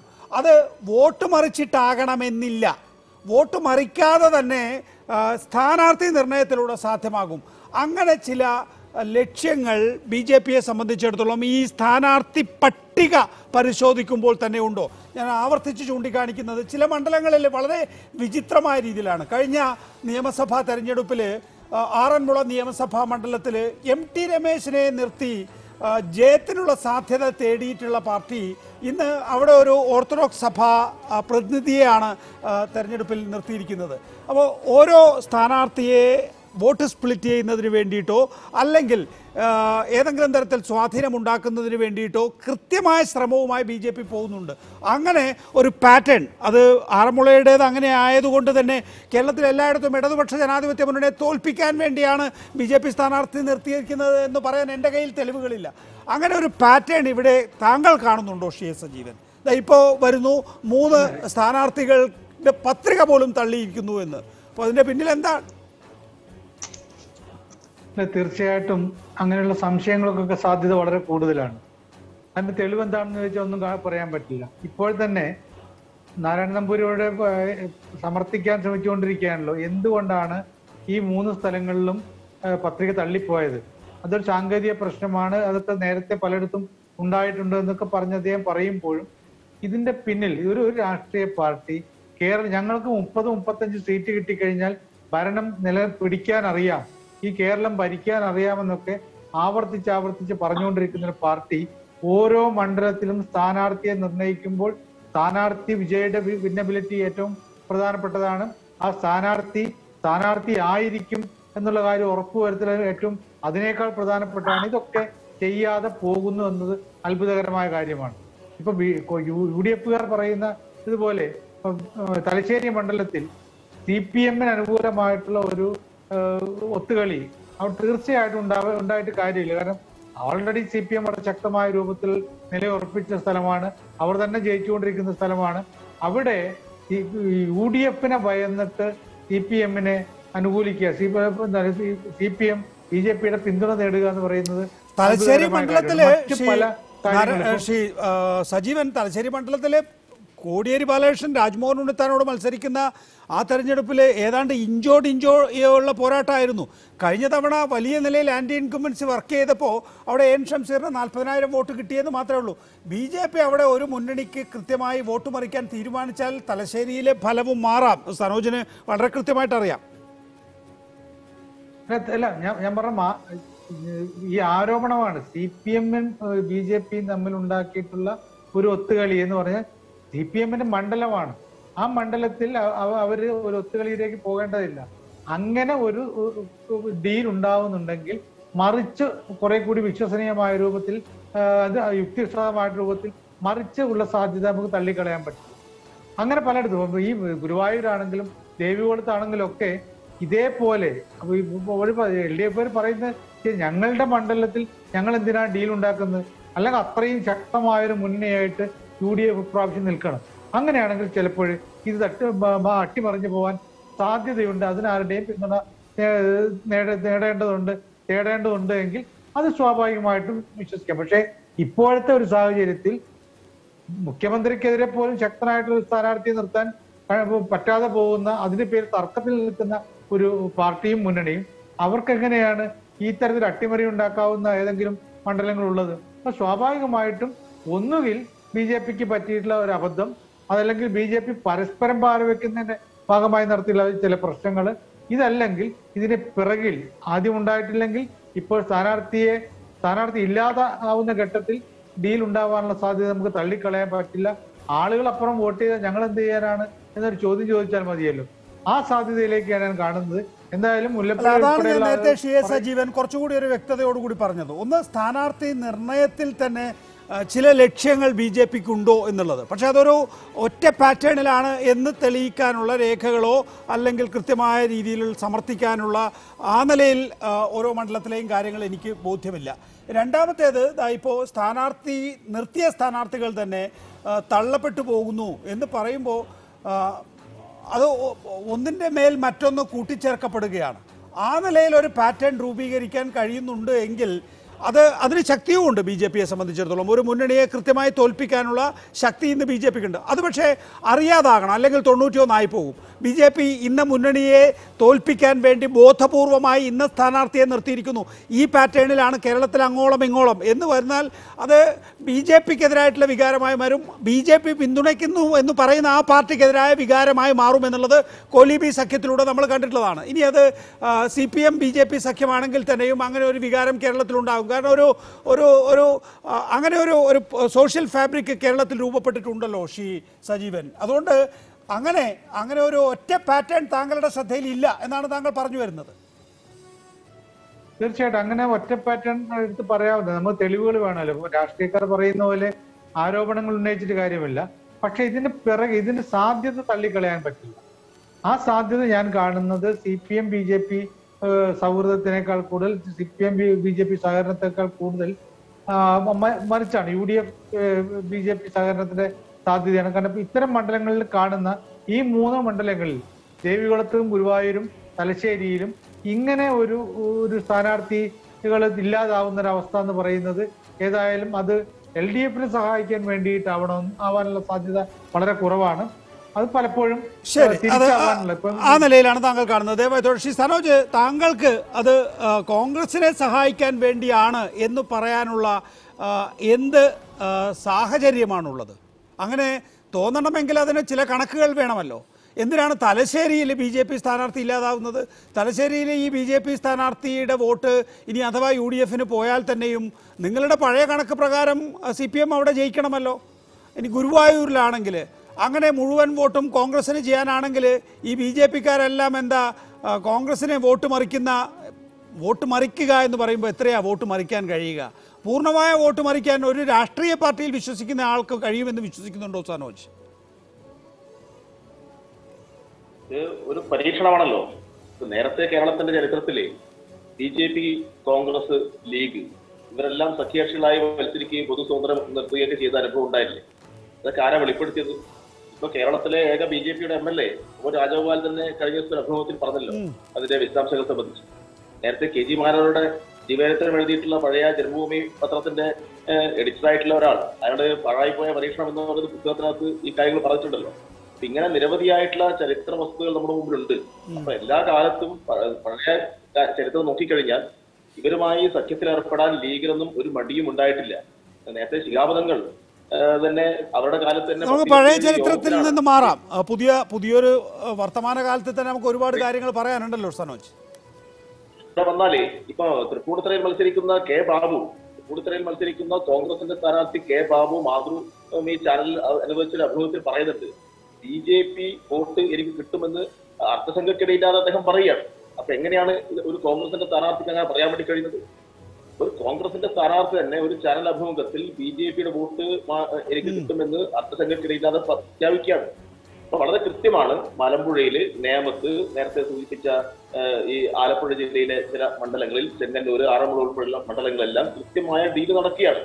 അപ്പൊ ഇവിടെ ഉദാഹരണം നോക്കിയാൽ ധർമ്മടത്ത് മുഖ്യമന്ത്രിക്കെതിരായിട്ട് കരുത്തനായ സ്ഥാനാർത്ഥി ഇറക്കുമെന്നൊക്കെ പറഞ്ഞു. ഒരു ഘട്ടത്തിൽ പറഞ്ഞു KPCCയുടെ പ്രസിഡന്റ് ഇറങ്ങുമെന്ന് പറഞ്ഞു. പിന്നീട് പറഞ്ഞു KPCCയുടെ വർക്കിംഗ് പ്രസിഡന്റ് ഇറങ്ങുമെന്ന് പറഞ്ഞു. അപ്പൊ ഏറ്റവും ദുർബലമായിട്ടൊരു സ്ഥാനാർത്ഥി വെച്ചിട്ടുള്ളത്. അപ്പൊ അവിടെയാണെങ്കിൽ BJPക്ക് ദേശീയ തലത്തിൽ ദേശീയ നേതാവായിട്ടുള്ള ഒരാളാണ് BJP സ്ഥാനാർത്ഥിക്ക് വെച്ചിട്ടുള്ളത്. അപ്പൊ ഇതെല്ലാം ആളുകൾക്ക് സ്വാഭാവികമായിട്ടും സംശയം ഉണ്ടാവുമല്ലോ. കേരളത്തിന്റെ ഇതുവരെയുള്ള ചരിത്രം നോക്കിയിട്ടല്ലേ ആളുകൾ രാഷ്ട്രീയത്തെ വിലയിരുത്തുക. അപ്പോ നമ്മൾ ഒരിക്കലും കൂട്ടുകൂടില്ല എന്ന് വിചാരിച്ചിരുന്ന ശക്തികളെല്ലാം കൂട്ടുകൂട്ടിയ അനുഭവങ്ങൾ, ആ കൂട്ടുകൂടിയതിന്റെ കൃത്യമായ ഡീല്, അതിന്റെ ചർച്ച, അതുമായി വന്ന തെളിവുകളെല്ലാം ആ ചർച്ചയ്ക്ക് നേതൃത്വം കൊടുത്ത ആളുകൾ തന്നെ ഇപ്പോൾ പുറത്തു കൊണ്ടുവന്നിരിക്കുകയാണ്. അപ്പൊ അതിന്റെ എല്ലാം പശ്ചാത്തലത്തിലാണ് ഇങ്ങനെയുള്ള ആരോപണങ്ങൾ, ഇങ്ങനെയുള്ള പ്രശ്നങ്ങൾ വളരെ ഗൗരവമായി. ഞാൻ മടങ്ങിയെത്താം താങ്കളെ. പക്ഷേ നാരായണൻ ഒരു രാഷ്ട്രീയ പാർട്ടിയെ സംബന്ധിച്ചിടത്തോളം, അതിന്റെ നേതൃത്വത്തെ സംബന്ധിച്ചിടത്തോളം വിശ്വാസ്യത പരമപ്രധാനമാണ്. നോക്കൂ, BJPയുടെ സംസ്ഥാന നേതൃത്വത്തെ സംബന്ധിച്ചിടത്തോളം അങ്ങനെ ഒരു വിശ്വാസ്യത ഇല്ലായ്മ കൊണ്ട് മാത്രമാണോ ഈ നിയമസഭാ തെരഞ്ഞെടുപ്പിൽ BJPയുടെ പങ്കാളിത്തത്തെക്കുറിച്ച് സംസാരിക്കുമ്പോൾ BJPയുടെ വോട്ട് മറിക്കലിനെ കുറിച്ച് മാത്രം സംസാരിക്കുന്നത്? നിങ്ങൾ ഭരണത്തിലേറാൻ അധ്വാനിക്കുന്ന രാഷ്ട്രീയ പാർട്ടിയാണ്, പക്ഷേ ഭരണത്തിലേറുന്നതിനെക്കുറിച്ചോ നിങ്ങളുടെ നയപരിപാടികളെക്കുറിച്ചോ ഒന്നും ആരും ചർച്ച ചെയ്യുന്നില്ല. നിങ്ങൾ ആർക്ക് വോട്ട് മറിക്കും എന്ന രീതിയിലുള്ള നറേറ്റീവ് മാത്രമാണ് UDF-നും LDF-നും പറയാനുള്ളത്. അത് നേതൃത്വത്തിന്റെ വിശ്വാസ്യതക്കുറവ് കൊണ്ടാണോ ശ്രീ നാരായണൻ നമ്പൂതിരി? എന്നോടാണ് അതെ, ശ്രീ നാരായണൻ നമ്പൂതിരി. ഒരു കാര്യം ഞാൻ പറയട്ടെ. ഈ എന്തുകൊണ്ടാണ് 3 മണ്ഡലത്തിലെ നോമിനേഷൻ തള്ളിപ്പോയപ്പോൾ ഇത്രയേറെ ആരോപണങ്ങൾ ഉണ്ടാകുന്നത്? ഇത് പരസ്പരം സഹായിക്കാനാണ്, കോൺഗ്രസിനെ സഹായിക്കാനാണ്, അല്ലെങ്കിൽ CPM-നെ സഹായിക്കാനാണ് എന്ന് അവർ രണ്ടുപേരും ഉന്നയിക്കുന്നത്. ആ രണ്ടുപേരും കേരളത്തിൽ ഒരു പരാജയം മണക്കുന്നു, ഭയപ്പാടിന്റെ വക്കിലാണ്. തെരഞ്ഞെടുപ്പിൽ അവർ വിചാരിച്ചിരുന്ന പോലെ ഒരു മുന്നോട്ട് വരാൻ അവർക്ക് കഴിഞ്ഞില്ല. മറിച്ച് BJPയുടെ സ്ഥാനാർത്ഥി പ്രഖ്യാപനത്തിൽ നികേഷ് സൂചിപ്പിച്ച ഒരു കാര്യമുണ്ട്. BJP കഴിഞ്ഞ തെരഞ്ഞെടുപ്പിൽ വലിയ മുന്നോട്ട് വന്ന മണ്ഡലങ്ങളിൽ ഞങ്ങൾ പുതിയ ആളുകളെ നിർത്തിയിട്ടുണ്ട്. ആ പുതിയ ആളുകളെ നിർത്തുന്നത് വളരെ വലിയ രക്ഷയാണ്. കാരണം അത് ആരെയെങ്കിലും തോൽപ്പിക്കുക എന്നുള്ളതല്ല, ആ വിഭാഗത്തിൽപ്പെട്ട ആളുകളുടെ പിന്തുണ കൂടി പുതിയ മേഖലയിൽ കൂടി BJPക്ക് പിന്തുണ ഉറപ്പിക്കാനും നിലവിലുള്ള വോട്ടിന്റെ കൂടി അഡീഷണലായി വോട്ട് നേടി വിജയിക്കാൻ പറ്റുമോ എന്ന് നോക്കാൻ ഒരു പരിശ്രമം, വിജയിക്കാൻ വേണ്ടിയുള്ള ഒരു പരിശ്രമം നടത്തുകയാണ്. അപ്പൊ അത് പുതിയ ആളുകൾ, ഞാൻ പറഞ്ഞത് ആറന്മുള നിയമസഭാ മണ്ഡലമാണ്, താങ്കൾ അതിനെയാണ് ഖണ്ഡിക്കാൻ നോക്കുന്നത്. ബാലശങ്കർ പറയുന്നത് ഈ തെരഞ്ഞെടുപ്പിൽ 25 മണ്ഡലങ്ങളിൽ ഇതേപോലെ പുതിയ മുഖങ്ങൾ BJPയിലേക്ക് പുതുതായി വന്ന ആളുകളെ നിർത്തുകയും അവരുടെ മേഖലകളിൽ കൂടി ഞങ്ങളുടെ സ്വാധീനം ഉറപ്പിക്കാൻ, ഞങ്ങൾക്ക് ഇതുവരെ കടന്നു ചെല്ലാൻ പറ്റാത്ത മേഖലകളിലും കടന്നു ചെല്ലാനുള്ള ഒരു അന്തരീക്ഷം ഒരുക്കാൻ കേരളത്തിലെ അല്ല, അതാണ് ശ്രീ നാരായണ നമ്പൂതിരി അങ്ങ് പറയുന്നത് എനിക്ക് മനസ്സിലായി. പക്ഷെ ബാലശങ്കർ പറയുന്നത് ഞാൻ ഓർത്തഡോക്സ് സഭയുടെ പിന്തുണ പൂർണ്ണമായും സ്വന്തമാക്കി നിൽക്കുകയായിരുന്നു. ഓർത്തഡോക്സ് സഭയുടെ വികാരി പരസ്യ പ്രസ്താവന നടത്തി ബാലശങ്കറിന് വോട്ട് ചെയ്തില്ലെങ്കിൽ നന്ദികേടായിരിക്കുമെന്ന് പറയുകയാണ്. ബാലശങ്കർ മനോവിഭവശേഷി മന്ത്രാലയത്തിൻ്റെ മുഖ്യ ഉപദേശകനായി പ്രവർത്തിക്കുന്ന കാലത്ത് ഇവിടെ നിന്ന് ഈ കോളേജിൻ്റെയും എഞ്ചിനീയറിംഗ് കോളേജിൻ്റെയും ഒക്കെ പെർമിഷന് വേണ്ടി അവിടെ ചെല്ലുമ്പോൾ ആകെ ഒരു അഭയസ്ഥാനം ബാലശങ്കർ മാത്രമേ ഉണ്ടായിരുന്നുള്ളൂ. അതുകൊണ്ട് NSSനെ സംബന്ധിച്ചിടത്തോളം, SNDP യോഗത്തിനെ സംബന്ധിച്ചിടത്തോളം ഒക്കെ ബാലശങ്കറിൻ്റെ സേവനം വളരെ വലുതായിരുന്നു. അവരൊക്കെ പൂർണ്ണ പിന്തുണ നൽകിയിരിക്കുന്ന സമയത്ത് നിങ്ങൾ ആ തരത്തിലുള്ള സ്വാധീനമൊന്നും ഉപയോഗിച്ചില്ല. എന്നിട്ട് അദ്ദേഹത്തിന്റെ ഭാഷയിൽ തന്നെ പറഞ്ഞാൽ ദുർബലമായ ഒരു പട്ടികയാണ് അവിടെയൊക്കെ അവതരിപ്പിച്ചിരിക്കുന്നത്. അപ്പോഴാണ് അദ്ദേഹത്തിന് സംശയം തോന്നിയത് ഈ കോന്നി, ചെങ്ങന്നൂർ, ആറന്മുള കേന്ദ്രീകരിച്ച് CPM-ഉമായിട്ടൊരു ഡീലുണ്ടോ എന്ന്. ഞാൻ ബാലശങ്കറിന്റെ ആരോപണത്തെ കുറിച്ച് ഞാൻ ഒരു മറുപടി പറയുന്നില്ല. പക്ഷേ അദ്ദേഹം ഇത്രയേറെ സ്വാധീനമുള്ള പിന്തുണയുള്ള ആളാണ് സ്ഥാനാർത്ഥിയാകാൻ വരുന്നതെന്ന് പാർട്ടി അറിയണ്ടേ? പാർട്ടി ജില്ലയിലോ മണ്ഡലത്തിലോ സംസ്ഥാനത്തോ അത്തരമൊരു അറിവില്ലായിരുന്നു. ആ ജില്ലയിലെ ഒന്നും കിട്ടിയ ഈ ബാലശങ്കർ പറയുന്നതൊക്കെ നുണയാണോ ശ്രീ നാരായണൻ നമ്പൂതിരി? ഞാൻ പറഞ്ഞില്ല. ബാലശങ്കർ എന്നോടുള്ള ഒരു അഭിമുഖത്തിൽ അദ്ദേഹം പറഞ്ഞത് 2 തവണ ഞാൻ കെ സുരേന്ദ്രനെ വിളിച്ചു പറയുന്നു. 3ാമത്തെ തവണ അദ്ദേഹം വേറൊരു കാര്യത്തിന് വിളിച്ചപ്പോഴും ഞാൻ ഇത് തന്നെ പറയുന്നു. 3 തവണ ഒരു സ്ഥാനാർത്ഥിത്വം സംബന്ധിച്ച് കൃത്യമായി കെ സുരേന്ദ്രൻ എന്ന സംസ്ഥാന അധ്യക്ഷനോട് അദ്ദേഹം പറയും. പിന്നെ ബാക്കിയുള്ള BJPയുടെ സംഘപരിവാറിൻ്റെ കേരളത്തിലെ എല്ലാ നേതാക്കളെയും ഞാൻ കൃത്യമായി ബോധിപ്പിച്ചിട്ടുണ്ടെന്നാണ് അദ്ദേഹം പറയുന്നത്. അതിപ്പോൾ താങ്കൾ പറയുന്ന പോലെ ഇതൊന്നും അറിയാതെ ബാലശങ്കർ സ്വയമേവ ഞാൻ സ്ഥാനാർത്ഥി എന്ന് പറഞ്ഞ് കുപ്പായിട്ട് പോവുകയും. ഞാൻ പറഞ്ഞു ബാലശങ്കർ എന്ത് പറഞ്ഞു എന്നുള്ളതല്ല, എനിക്കറിയാവുന്ന സംസ്ഥാന തലത്തിൽ അത്തരം ഒരു സ്ഥാനാർത്ഥിയുടെ പേരില്ലായിരുന്നു. ജില്ലയിൽ നിന്ന് വന്നിട്ടില്ല. ഞാൻ പറഞ്ഞു അദ്ദേഹം പേഴ്സണലായി എനിക്ക് മത്സരിക്കാൻ ആഗ്രഹം ഉണ്ടെന്ന് പറഞ്ഞു കാണും. അതൊന്നും ഞാൻ നിഷേധിക്കുന്നില്ല, പറഞ്ഞിട്ടുണ്ടോ ഇല്ലയോ എന്നുള്ളത് അത് സംസ്ഥാന അധ്യക്ഷനാണ് പറയേണ്ടത്. പക്ഷേ സ്വാഭാവികമായി നിയോജകമണ്ഡലം തലത്തിൽ നിന്നോ ജില്ലാ തലത്തിൽ നിന്നോ അതേപോലെ ഒരാളുടെ പേര് ബാലശങ്കറിന്റെ പേര് പ്രപ്പോസ് ചെയ്തിരുന്നില്ല. ശരി, വിട്ടോളാം. ഞാൻ ഈ ബാലശങ്കർ എടുക്കുന്നില്ല ഈ വിഷയത്തിൽ ഇന്നത്തെ ഇതിനകത്ത്. പക്ഷേ എൻ്റെ ചോദ്യം, ഒരു സംസ്ഥാന നേതൃത്വത്തിന്റെ വിശ്വാസ്യത കുറവാണോ BJPയെ സംബന്ധിച്ചിടത്തോളം? ഒരു BJPയുടെ ഒറ്റ റോളിനെ കുറിച്ചേ കേരളം ചർച്ച ചെയ്യുന്നുള്ളൂ. BJP എവിടെയോ ആരെയോ ചതിക്കാൻ തിരിഞ്ഞ് നിൽക്കുന്നുണ്ട്. ഒന്നുകിൽ LDF അല്ലെങ്കിൽ UDF. അത് ഞാൻ പറഞ്ഞല്ലോ, അതെല്ലാം അടിസ്ഥാനമില്ലാതെ ഒരു അടിസ്ഥാനരഹിതമായ ആരോപണങ്ങൾ ഉന്നയിച്ച് അത്തരമൊരു ആരോപണത്തിൽ കെട്ടിച്ചമച്ച കഥകൾ പ്രചരിപ്പിച്ചുണ്ടാക്കുന്ന ഒരു സംശയമാണ് ഇതിന്റെ. അത് കഥകൾ വെറുതെ പ്രചരിക്കുന്നതല്ലോ സർ. ഇപ്പൊ നോക്കൂ, LDFന്റെയോ UDFന്റെയോ 3 സ്ഥാനാർത്ഥികളുടെ നാമനിർദ്ദേശ പത്രിക ആയിരുന്നു ഇന്ന് തള്ളിയതെങ്കിൽ കേരളത്തിൽ ഉണ്ടാകുമായിരുന്ന പ്രകമ്പനം ഇതിനപ്പുറത്തായിരിക്കും അല്ലേ?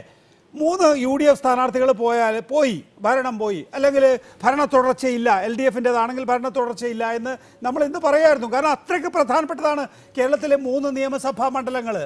അപ്പോൾ BJPയെ സംബന്ധിച്ചിടത്തോളം ആകുമ്പോൾ അതിൽ കുറഞ്ഞ ആഘാതം മാത്രമേ ഉണ്ടാവുള്ളൂ. പക്ഷേ BJPയെ കുറിച്ച് ചർച്ച ചെയ്യുന്ന പ്രധാനപ്പെട്ട ഒരു പോയിന്റ്, BJP വോട്ട് മറിക്കാൻ വേണ്ടിയിട്ടാണ് ഈ നിയമസഭാ തെരഞ്ഞെടുപ്പിലും പ്രവർത്തിക്കുന്നത് എന്നുള്ള രാഷ്ട്രീയമായ ആരോപണം താങ്കൾക്ക് നിഷേധിക്കാം.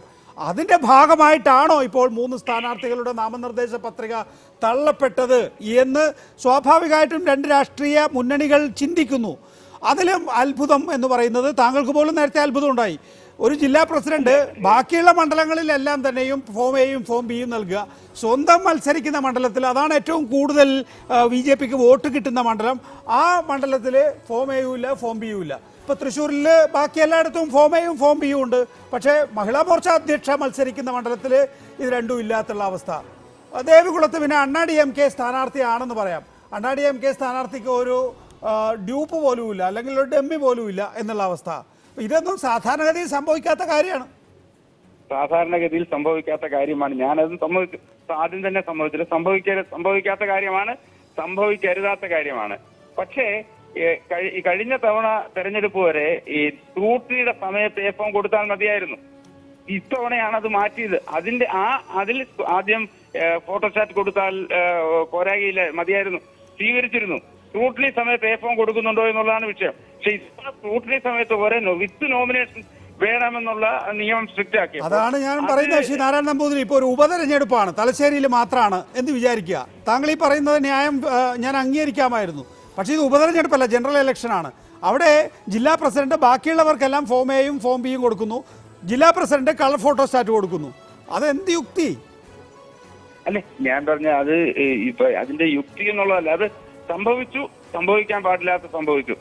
ഇനി ഞങ്ങളെ സംബന്ധിച്ച് ഞങ്ങൾക്ക് അതിന്റെ ബാലൻസ് അല്ലേ പറയാനൊക്കുള്ളൂ. ഇത് എന്തെങ്കിലും തരത്തിലുള്ള ഒരു അണ്ടർസ്റ്റാൻഡിങ്ങിന്റെയോ ധാരണയുടെയോ പുറത്തല്ല. വളരെ വ്യക്തമായി ഞങ്ങൾക്കറിയാം എന്താണ് സംഭവിച്ചത്.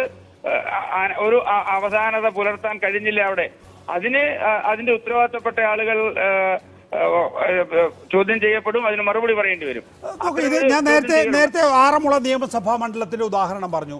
ഇപ്പോ 3 നിയമസഭാ മണ്ഡലങ്ങളിലെ പത്രിക തള്ളപ്പെട്ട കാര്യം നമ്മൾ ചർച്ച ചെയ്യുന്നു. ഇന്നലെ ഉണ്ടായ സംഭവം എന്താണ്? ഇന്നലെ ഏറ്റുമാനൂരിലെ പൂജയും കുറച്ചുകൂടി വ്യക്തമായി താങ്കൾക്ക് കൃത്യമായി കാരണങ്ങൾ സഹിതം പറയാൻ അറിയാവുന്ന മേഖലയായതുകൊണ്ട് അതുകൂടി ഞാൻ ഈ ചർച്ചയിലേക്ക് വലിച്ചിടുന്നു. ഏറ്റുമാനൂരും പൂഞ്ഞാറ്റിലും BDJS CPMുമായി അന്തർധാര ഉണ്ടാക്കിയിട്ടുണ്ടോ എന്ന സംശയത്തിൻ്റെ പുറത്ത് BJPയുടെ ജില്ലാ പ്രസിഡന്റിന് തന്നെ പൂഞ്ഞാറ്റിൽ മത്സരിക്കാൻ നാമനിർദ്ദേശ പത്രിക കൊടുക്കാൻ പോകേണ്ടി വന്നു എന്നുള്ള സാഹചര്യമുണ്ട്. അപ്പോൾ ചുറ്റും സംശയങ്ങളാണ്. നിങ്ങൾക്ക് നിങ്ങളുടെ ഘടകകക്ഷികളിൽ പോലും സംശയമുണ്ട്. ഇല്ല, ഘടകകക്ഷികളിൽ ഒരു സംശയവുമില്ല. ഏറ്റുമാനൂരും പൂഞ്ഞാറിലും BJPയോട് ഡമ്മി സ്ഥാനാർത്ഥികളെ കൊടുക്കണം, ഡമ്മിയായി നോമിനേഷൻ കൊടുക്കണമെന്ന് തീരുമാനിച്ചിരുന്നു. അതിന്റെ അടിസ്ഥാനത്തിൽ ഡമ്മി കൊടുക്കാൻ നാരായണ നമ്പൂരി, നമ്മൾ വളരെ ഗൗരവമുള്ള ചർച്ച നടത്തുമ്പോൾ ഈ പിള്ളേരോട് പറയുന്ന പോലുള്ള പൊളിറ്റിക്സ് പറയുന്നത്. ഞാനൊന്ന് പറയട്ടെ, പിള്ളേരോട് പറയുന്ന പൊളിറ്റിക്സ് അല്ല, ഞാനത് യഥാർത്ഥത്തിൽ നടന്ന സംഭവമാണ് പറയുന്നത്. പൂഞ്ഞാറിൽ ആദ്യം BDJS തീരുമാനിച്ച സ്ഥാനാർത്ഥി അവിടുത്തെ ഒരു സ്കൂൾ ടീച്ചറായിരുന്നു, ഉല്ലാസ് എന്ന് പറയുന്ന ആളായിരുന്നു. പക്ഷേ ഹൈക്കോടതി വിധി അങ്ങനെ അറിയാം, ഉല്ലാസിനെ മാറ്റി, പിന്നെ വേറൊരാൾ വന്നു, അതൊന്നും അല്ല വിഷയം. ഉല്ലാസ് ഇല്ലാതെ വരുമ്പോൾ എന്താകും എന്നൊരു സംശയം ഉള്ളത് കൊണ്ടാണ് ഉല്ലാസിന്റെ നോമിനേഷൻ സ്വീകരിക്കാതെ വരുമോ, ആ ഒരർത്ഥത്തിലുള്ള ഒരു ആശങ്കയുടെ പുറത്താണ് അവിടെ നോമിനേഷൻ കൊടുത്തത്. അതല്ലാതെ BDJSന്റെ നിലപാടുകളെ കുറിച്ചൊരു കൺഫ്യൂഷൻ. അതാ ഞാൻ പറഞ്ഞത്, തെറ്റിദ്ധരിപ്പിക്കരുത്. ഉല്ലാസ് കഴിഞ്ഞ് പിന്നെ വേറൊരാൾ സ്ഥാനാർത്ഥിയായി വന്നു, അത് വേറെ പിക്ചറാണ്. അത് കഴിഞ്ഞതിന് ശേഷം ബി ജെ പിയുടെ സ്ഥാനാർത്ഥി ഇത് ഏത് മണ്ഡലമാണ്? ഏറ്റുമാനൂരാണോ? ഉല്ലാസ് ഏത് മണ്ഡലമാണ്? ഏറ്റുമാനൂരാണോ പൂഞ്ഞാർ? അങ്ങനെയാണെങ്കിൽ ബി ജെ പിയുടെ ജില്ലാ പ്രസിഡന്റ് അവിടെ നാമനിർദ്ദേശ പത്രിക കൊടുക്കാൻ വന്നു, അതായത് മൂന്നാമത്തെ സ്ഥാനാർത്ഥിയായിട്ട് നോബിൾ മാത്യു. അതൊക്കെ താങ്കൾക്ക് അറിയാവുന്ന കാര്യമാണ്. ഞാൻ പറയുന്നത് ഇമാതിരി ഒരുപാട് കച്ചറ പിച്ചറകളാണ്. പ്രസിഡന്റിനെ മത്സരിപ്പിക്കാൻ തീരുമാനിച്ചപ്പോ ഉല്ലാസിന്റെ നോമിനേഷൻ ഒരു സംശയത്തിൽ നിന്നപ്പോൾ, നിയമപരമായ തടസ്സം ഉണ്ടായപ്പോൾ മറ്റൊരു സ്ഥാനാർത്ഥി ഉണ്ടാകുമോ ഇല്ലയോ എന്ന് സംശയം വന്നപ്പോഴാണ് കൊടുക്കാൻ പറയുന്നത്. നാരായണ നമ്പൂതിരി ആദ്യം ഉല്ലാസ് നാമനിർദ്ദേശ പത്രിക നൽകി. അപ്പോഴാണ് എയ്ഡഡ് സ്കൂളുകളിലെ അധ്യാപകർക്ക് കൊടുക്കാൻ കഴിയില്ല എന്നുള്ള ഹൈക്കോടതി വിധി ഉണ്ട് എന്നും അത് മാറാനിടയില്ല എന്നുള്ള തോന്നലുണ്ടായത്. അപ്പോൾ വേറൊരാൾ സ്ഥാനാർത്ഥി, ആ പേര് എനിക്ക് ഓർമ്മയില്ല, സ്ഥാനാർത്ഥിയായിട്ട് നിൽക്കുന്നു. അത് കഴിഞ്ഞതിന് ശേഷം നോബിൾ മാത്യു സ്ഥാനാർത്ഥിയായിട്ട് വന്നു. ഞാൻ ഇന്നലെ പി സി ജോർജോടും സംസാരിച്ചു. പി സി ജോർജ് പറഞ്ഞ നോമിനേഷൻ ഒന്നും കൊടുത്തിട്ടില്ല, പക്ഷേ നോമിനേഷൻ്റെ തൊട്ടടുത്ത് വരെ എത്തി എന്നുള്ളതാണ്. അത് നിങ്ങൾക്ക് ബി ഡി ജെ എസിനെ സംശയമുള്ളതുകൊണ്ടാണ്. 36 മണ്ഡലമില്ലേ ബി ഡി ജെ എസിൻ്റെ? ആ മണ്ഡലങ്ങളിൽ B D J S vote മറിക്കുകയാണെങ്കിൽ, ബി ഡി ജെ എസ് കാര്യക്ഷമമായ ഇലക്ഷൻ പ്രവർത്തനം നടത്താതിരിക്കുകയാണെങ്കിൽ മധ്യ കേരളത്തിലെ വലിയ നിലയിലുള്ള ഇമ്പാക്റ്റ് ഉണ്ടാക്കും. അതാ ഞാൻ ഇങ്ങനെ സംശയിച്ചുകൊണ്ടിരിക്കുന്നത്, ഇതിന് ഒറ്റ പാറ്റേൺ ഉണ്ടോ എന്ന്. ബി ജെ പി ഇപ്പോ ഞാൻ റാന്നിയിൽ നിന്നാണ് വരുന്നത്. റാന്നി അടക്കമുള്ള ബി ഡി ജെ എസിന് കൊടുത്ത മത്സരിക്കുന്ന മണ്ഡലങ്ങളിൽ വളരെ സജീവമായി മത്സര രംഗത്താണ് അവരുള്ളത്. ഏതെങ്കിലും ഒരു മണ്ഡലത്തിലെ കാര്യമല്ല, ശരിയായിരിക്കും. ബി ഡി ജെ എസ് കിട്ടുന്ന മണ്ഡലങ്ങളിൽ എല്ലാം വിൽപ്പന നടത്തിയെന്ന് ഞാൻ പറയുന്നില്ല, പക്ഷെ ചില മണ്ഡലങ്ങളിൽ വിൽപ്പന നടത്തിയെന്ന് നിങ്ങൾ വിശ്വസിക്കുന്നു സാർ? അല്ല, ഏറ്റുമാനൂര് അവർ ആദ്യം സ്ഥാനാർത്ഥി, അവർ ഒറ്റ സ്ഥാനാർത്ഥി നരേന്ദ്രമോദിയെ പരസ്യമായി കുറ്റപ്പെടുത്തിക്കൊണ്ട് ഫേസ്ബുക്ക് പോസ്റ്റ് ഇടുന്ന ഈ നോമിനേഷൻ ആൾ വന്നപ്പോ ഞങ്ങൾക്ക് അത് അംഗീകരിക്കാൻ ബുദ്ധിമുട്ട് തോന്നുന്നു. അജയ് തറലിനെ കുറച്ച് സമയം പോകുന്നു കേട്ടോ. അജയ് തറലിനെ കൂട്ടിച്ചേർക്കാനുണ്ട്. ഏറ്റുമാനൂര് നമ്മുടെ ഏറ്റുമാനൂർ ബി ജെ ഡി എസിന്റെ സ്ഥാനാർത്ഥിയെ പിൻവലിപ്പിച്ച് അവിടെ ബി ജെ പി സ്ഥാനാർത്ഥിയാണ് ഇപ്പോൾ നിൽക്കുന്നത്. ലതിക സുഭാഷിനെ പിന്തുണ അല്ലല്ല, ലതിക സുഭാഷിനെ പിന്തുണത്തിട്ടില്ല, ബി ജെ പി സ്ഥാനാർത്ഥിയുണ്ട്. അതിന് കാരണം ബി ജെ ഡി എസിൻ്റെ സ്ഥാനാർത്ഥിയെ തിരുവാർപ്പ്, കുമരകം, അയ്മനം 3 പഞ്ചായത്തുകളിൽ സി പി എമ്മിനല്ല വലിയ ഒരു സാമുദായിക പിന്തുണയുള്ള ഒരു പ്രദേശത്ത്, ബി ജെ ഡി എസിന് ശക്തിയുള്ള പ്രദേശത്ത് അവിടെ നിന്ന് ബി ജെ ഡി സ്ഥാനാർത്ഥിയെ പിൻവലിപ്പിച്ച് ബി ജെ പി സ്ഥാനാർത്ഥിയെ നിർത്തിയതിൽ അതിൽ വലിയ ഒരു രാഷ്ട്രീയമുണ്ട്. അതാ അന്തർധാരയല്ല, ഈ ഡീലാണതും. അതുകൊണ്ട് ഞാൻ പറയട്ടെ, ഇവിടെ 34 സീറ്റ് 35 സീറ്റ് കിട്ടിയാൽ ഗവൺമെൻറ് ഉണ്ടാക്കുക, അതൊക്കെ വെറുതെ ഒരു പറച്ചിലാണ്, ഒരു മലപ്പുഴക്കാരൻ്റെ സ്വപ്നമാണ്. 35 സീറ്റും പോയിട്ട് 3 സീറ്റ് പോലും ഇന്നത്തെ സാഹചര്യത്തിൽ കിട്ടി. ഈ ഡീലിൻ്റെ പേരിൽ കിട്ടുമോ എന്ന് മാത്രം പരീക്ഷ മതി, അല്ല ഒരു സീറ്റും കിട്ടാൻ. ഒരു നിയമത്ത് കഴിഞ്ഞ വർഷം ചക്ക വീടൊരു മുയൽ എത്തു എന്ന് പറഞ്ഞ പോലെ എല്ലാ തെരഞ്ഞെടുപ്പ് വരാൻ പോകുന്നില്ല. അതുകൊണ്ട് ഡീലാണ്. ഞാൻ അതുകൊണ്ടാണ് ഡീലിനെ കുറിച്ച് ഞാൻ പറഞ്ഞതിൻ്റെ കാരണം, ഈ ബി ജെ പിയുടെ എല്ലാ കാര്യങ്ങളും നടപ്പാക്കുന്നത് അമിത്ഷായാണ്. അദ്ദേഹം വളരെ തന്ത്രശാലിയായ ഒരു രാഷ്ട്രീയ നേതാവാണ്. അദ്ദേഹം നാളുകളിൽ വളരെ സീരിയസ് ആയി പൊളിറ്റിക്സ് അനലൈസ് ചെയ്തുകൊണ്ടിരിക്കുന്നു. കോൺഗ്രസിനെ നശിപ്പിക്കണം എന്ന് പറഞ്ഞാൽ കോൺഗ്രസിൻ്റെ പാർലമെൻറ്റ് ഇലക്ഷന് ശേഷം ഇന്ത്യയിലെ കോൺഗ്രസ്സിന് ശക്തി ഉണ്ടാകുമോ, ശക്തിശേഷി സംഭവിക്കുമോ എന്ന് തെളിയിക്കാൻ പോകുന്ന ഒരു തെരഞ്ഞെടുപ്പ്. അപ്പോൾ ആ തെരഞ്ഞെടുപ്പിൽ കോൺഗ്രസ് ജയിക്കാൻ കഴിയുന്ന ആസാമിലും കോൺഗ്രസ് ജയിക്കാൻ കഴിയുന്ന കേരളത്തിലും അത് കോൺഗ്രസിനെ പരാജയപ്പെടുത്താൻ വേണ്ടിയുള്ള ഏത് ഡീലും ചെയ്യാൻ അവർ തയ്യാറാകും. ആ ഡീലിന് ഈ രാജ്യത്ത് അധികാരം നിലനിർത്തിക്കൊണ്ട് തൻ്റെ എല്ലാ കള്ളവും ഒളിച്ചു വെക്കാൻ ശ്രമിക്കുന്ന ഒരു മുഖ്യമന്ത്രി എന്ന നിലയിൽ ഇടതുപക്ഷ മുഖ്യമന്ത്രിയും ആ ഡീലിൽ കൂട്ടുനിൽക്കുമെന്ന കാര്യം ലോകത്ത് ഏത് അരിഭക്ഷണം കഴിക്കുന്ന ആൾക്ക് മനസ്സിലാകുന്ന കാര്യമാണ്. അപ്പോൾ ഇവിടെ ഡീലിനെക്കുറിച്ച് ആര് തമ്മിലാകും, ഞങ്ങളാണോ അവരാണെന്ന് പറഞ്ഞാൽ ഞങ്ങളായിട്ട് ഡീലിൻ്റെ കാര്യം ഞങ്ങളായിട്ട് സംസാരിക്കാൻ പോലും പറ്റില്ല. ഒന്നാമത്തെ കാര്യം. രണ്ടാമത്തെ കാര്യം, കോൺഗ്രസ് ഒരു ജനാധിപത്യ പാർട്ടിയാണ്, ഒരു ലിബറൽ ഡെമോക്രസിയാണ് കോൺഗ്രസിലുള്ളത്. ഈ ലിബറൽ ഡെമോക്രസിയുള്ള കോൺഗ്രസ് അകത്ത് അജയ് തറയിൽ പോയിട്ട് ഇത് നിങ്ങൾ ഇത്ര 50 വോട്ട് മറിച്ചപ്പുറം ചെയ്യണമെന്ന് പറഞ്ഞാൽ എൻ്റെ കരണക്കുറ്റി കടിക്കുക വരും. അതാണ് കോൺഗ്രസിൻ്റെ കൾച്ചർ. പക്ഷേ മാർക്സിസ്റ്റ് പാർട്ടിയും ബി ജെ പിയും അതല്ല, അത് കേഡർ പാർട്ടികളാണ്. ആ കേഡർ പാർട്ടി പറയുന്നു ഈ നിയോജകമണ്ഡലത്തിൽ 10,000 വോട്ട്, അല്ലാതെ നികേഷ് പറഞ്ഞ പോലെ 21,000 വോട്ട് 30,000 വോട്ടും തിരിച്ചടിക്കാൻ പറ്റില്ല. ഒരു 10,000 വോട്ട് തിരിച്ച് ചെയ്യാൻ പറഞ്ഞാൽ അത് ചെയ്യിക്കാനുള്ള കേഡർ സംവിധാനമുള്ള 2 പാർട്ടികളാണ് BJPയും അതുപോലെ CPM. കോൺഗ്രസ് അങ്ങനെയുള്ള പാർട്ടിയല്ല, അങ്ങനെ പറയാൻ കഴിയില്ല. നിയമത്ത് ആര് മറിച്ചു? നിയമത്ത് സ്ഥാനാർത്ഥി തന്നെ ഒളിച്ചോടിയല്ലേ ഇത്. നിയമത്ത് കഴിഞ്ഞ 2 തെരഞ്ഞെടുപ്പിലും സ്ഥാനം നമുക്കറിയത്തില്ലോ. യുക്തിസഹമായി ഒരു കാര്യങ്ങളിലേക്ക് എത്തിക്കുമ്പോൾ യുക്തിസഹമായി നമ്മളത് പറയാം. ചാരുപ്പാറ രവി ശരിയാണ്, കോൺഗ്രസിനും ചാരുപ്പാറ രവി പിള്ളയാണെങ്കിലും ശരി, പേരുകൾ മത്സരിച്ച സമയത്ത് താങ്കൾ ഇപ്പൊ പറയുന്നത് BJPയെ സംബന്ധിച്ചിടത്തോളം CPMനെ സംബന്ധിച്ചിടത്തോളം കേഡർ പാർട്ടി എന്നുള്ള നിലയിൽ അവർക്ക് കൃത്യമായ ആസൂത്രിതമായ നിലയിൽ വോട്ട് മറിക്കാനാകും എന്നാണല്ലോ താങ്കൾ പറയുന്നത്. നിയമത്തെ എങ്ങനെ സാധിച്ചു? ആ നിയമത്തെ വോട്ട് മറിച്ചല്ലോ. നിയമത്ത് വളരെ ബ്യൂട്ടിഫുള്ളായി സ്ഥാനാർത്ഥിയെ അവർ പർച്ചേസ് ചെയ്തു. ആ സ്ഥാനാർത്ഥി ഇന്ന് ഇടതുപക്ഷ ജനാധിപത്യ മുന്നണിയിലെ 2 സ്ഥലത്ത് നിൽക്കുന്നത്. ആ 2 നിയമസഭാ തെരഞ്ഞെടുപ്പിലും 2011 നിയമസഭാ തെരഞ്ഞെടുപ്പിലും 2016 നിയമസഭാ തെരഞ്ഞെടുപ്പിലും V ശിവൻകുട്ടി എന്ന LDFന്റെ സ്ഥാനാർത്ഥിക്ക് 60,000 ചില്ലുവാനം എന്ന വോട്ട് മാത്രമേ ഉള്ളൂ. 2011 അല്പം വോട്ട് സ്വാഭാവികമായിട്ടുള്ള വർധനവ് 2016 ഉണ്ടായിട്ടുണ്ട്. നിങ്ങളുടെ വോട്ട് മുഴുവനായി BJPക്ക് പോവുകയും ചെയ്തിരിക്കുന്നു. നിങ്ങൾ പറയുന്നത് ഞങ്ങളൊരു കേഡർ പാർട്ടിയല്ല, ഞങ്ങൾ വോട്ട് മറിക്കണം എന്ന് പറഞ്ഞാൽ എൻ്റെ കരണത്തടിക്കും. പക്ഷേ കരണത്തടിക്കുകയല്ല ചെയ്തിട്ടുള്ളത്, വോട്ട് മറിക്കുകയാണ് ചെയ്തിട്ടുള്ളത്. ശരി, സ്ഥാനാർത്ഥി ചതിച്ചല്ലേ, സ്ഥാനാർത്ഥി തന്നെ അങ്ങ് പോയി. ജോഷി ചതിച്ച ആശാനെ എന്ന് പണ്ട് കോട്ടയം കുഞ്ഞച്ചനിൽ മമ്മൂട്ടി പറയുന്ന പോലെ അതിലുള്ളൂ. ജോഷി അറിഞ്ഞിട്ട് പോലുമില്ല അത് എന്ന് പറയുന്നത് പോലെ സ്ഥാനാർത്ഥി അറിഞ്ഞിട്ട് പോലുമില്ല. ശ്രീ VK സനോജ്, ഇവിടെ ഒരു ദേശീയ ഗൂഢാലോചനയുണ്ട് എന്നാണ് ശ്രീ അജയ് തറയിൽ പറയുന്നത്. അതായത് ഈ നിയമസഭാ തെരഞ്ഞെടുപ്പുകളാണ് അത്രേ 2024 ലോക്സഭാ തെരഞ്ഞെടുപ്പിൻ്റെ കേളികൊട്ട്. അവിടെ അസമിലും കേരളത്തിലും കോൺഗ്രസ് നേതൃത്വത്തിലുള്ള സർക്കാർ വരികയും ഒരു UPA തമിഴ്നാട്ടിലും പോണ്ടിച്ചേരിയിലും വിജയിക്കുകയും ചെയ്യുന്ന ഒരു സാഹചര്യം, മാത്രമല്ല ഒരു മോഡി വിരുദ്ധയായിട്ടുള്ള തൃണമൂൽ കോൺഗ്രസ് ബംഗാളിൽ നിന്ന് ജയിക്കുകയും ചെയ്യുന്ന ഒരു സാഹചര്യം സ്വാഭാവികമായിട്ടും ഒരു BJP വിരുദ്ധ തരംഗത്തിൻ്റെ തുടക്കമാകും. അതിനുവേണ്ടി കേരളത്തിൽ CPM ജയിക്കട്ടെ എന്ന നിലപാട് അമിത്ഷാ എടുക്കുമെന്നാണ് ശ്രീ അജയ് തറയിൽ ആശങ്കപ്പെടുന്നത്. ഇവിടെ അജയ് തറയിൽ എന്തൊക്കെയാ പറയുന്നത്? യഥാർത്ഥത്തില് കോൺഗ്രസിന്റെ MLA-മാരുടെ ഉണ്ടായിക്കഴിഞ്ഞാലും BJPക്ക് അതൊരു പ്രശ്നമല്ല.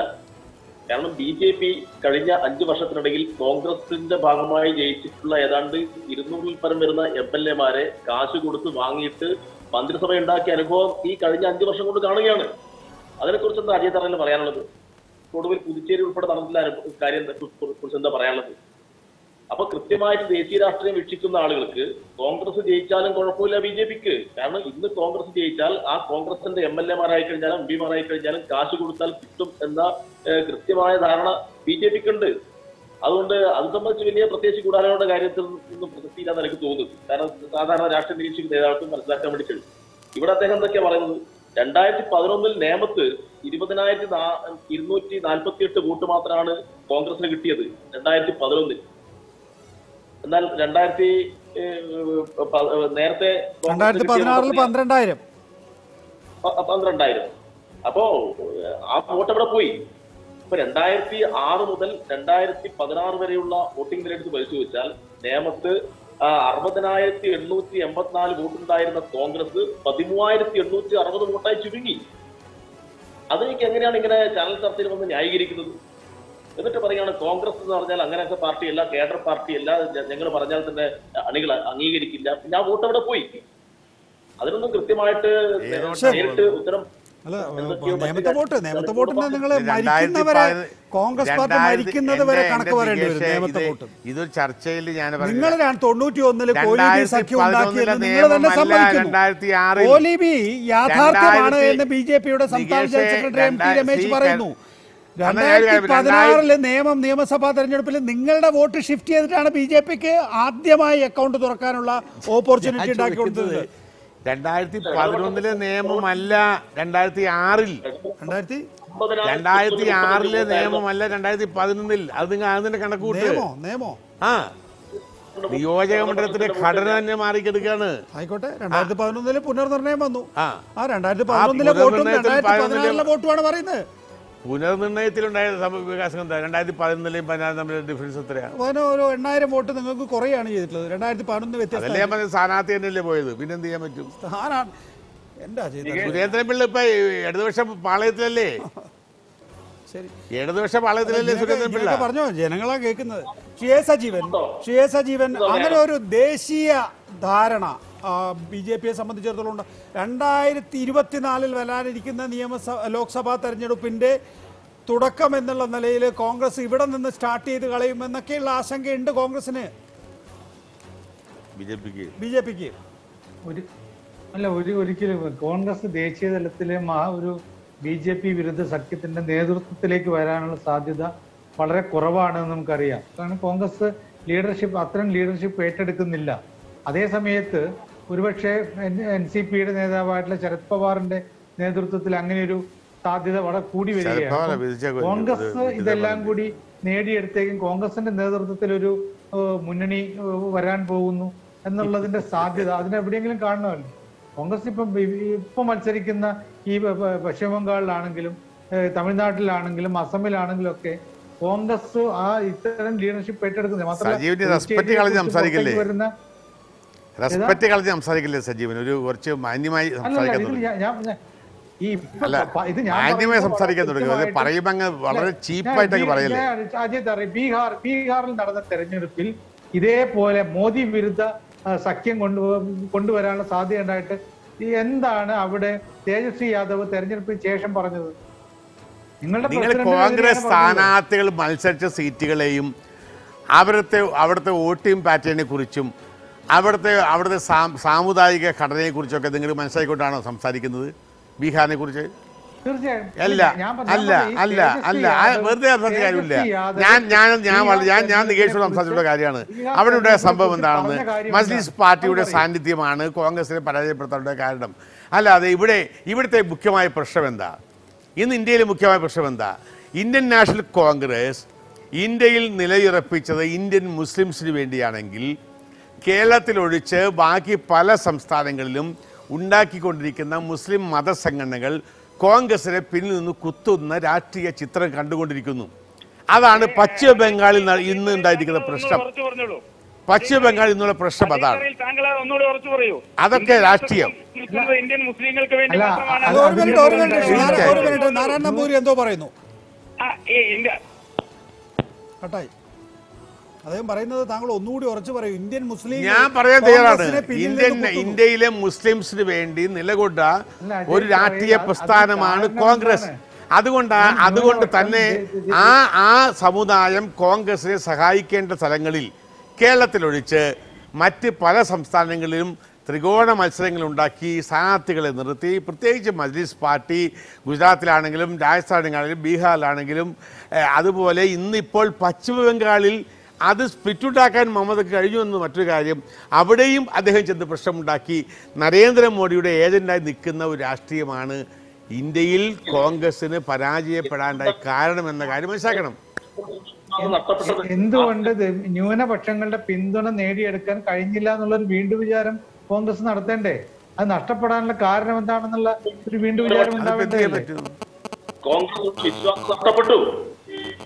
അതിന് നിരവധി ഉദാഹരണങ്ങളുണ്ട്. എന്തുകൊണ്ടാണ് നഷ്ടപ്പെട്ടത്?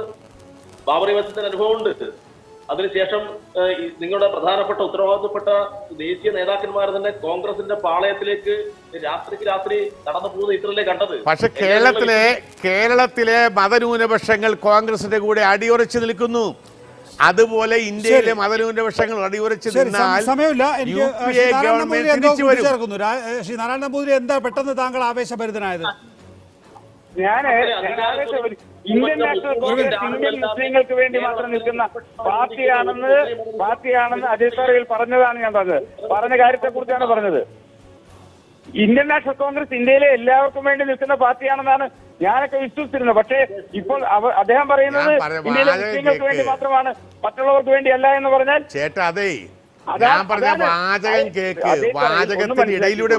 നിങ്ങളുടെ അഖിലേന്ത്യാ തലത്തിൽ പറ്റിയ തകരാറ്, നിങ്ങളുടെ പാർട്ടിക്ക് അഖിലേന്ത്യാ തലത്തിൽ പറ്റിയ തകരാറ്, നിങ്ങൾ ഈ പറഞ്ഞ കാര്യങ്ങൾ അഖിലേന്ത്യാ തലത്തിൽ ആളുകൾക്ക് മനസ്സിലായി തുടങ്ങി. നിങ്ങൾ ഈ കഴിഞ്ഞ 7 പതിറ്റാണ്ട് നമ്മുടെ നാട്ടിൽ രാജ്യത്ത് നടത്തിക്കൊണ്ടിരുന്ന നഗ്നമായ ന്യൂനപക്ഷ പ്രീണനത്തെ കുറിച്ച് ആളുകൾക്ക് ബോധ്യം വന്നു. ഞങ്ങൾ ന്യൂനപക്ഷങ്ങളെ പ്രീണിപ്പിക്കും. അത് ഞങ്ങളുടെ ഗാന്ധിയൻ തത്വചിന്തയുടെ ഭാഗമാണ്. ഞങ്ങൾ ന്യൂനപക്ഷങ്ങളെ പ്രീണിപ്പിക്കും, പ്രത്യേകിച്ച് മുസ്ലിം സമൂഹത്തെ പ്രീണിപ്പിക്കും. അത് മഹാത്മാഗാന്ധി ഞങ്ങൾക്ക് തന്നിരിക്കുന്ന ഉപദേശമാണ്. അത് യാതൊരു എന്ത് നഷ്ടപ്പെട്ടാലും ചെയ്യും ഞങ്ങൾ. നിങ്ങൾ പറഞ്ഞല്ലോ കോൺഗ്രസ് ആണ് ബദലെന്ന്. നിങ്ങൾ ബദലിന് വേണ്ടി ആരെയൊക്കെയാ കൂട്ടുപിടിക്കുന്നത്? നിങ്ങൾ ബദലുണ്ടാക്കാൻ വേണ്ടി ബംഗാളിൽ നിങ്ങൾ കൂട്ടുപിടിച്ചതാരാ? ബംഗാളിലെ തീവ്ര മുസ്ലിം വർഗീയ പാർട്ടിയുമായിട്ടല്ലേ നിങ്ങൾ സഖ്യമുണ്ടാക്കിയിരിക്കുന്നത്? ശരി, ശ്രീ നാരായണ നമ്പൂതിരി, ഒപ്പം തന്നെ ശ്രീ അജയ് തറയിൽ, ശ്രീ സനോജ്, ശ്രീ സജീവൻ, നന്ദി എച്ച് സഹകരിച്ചതിന്. നമസ്കാരം.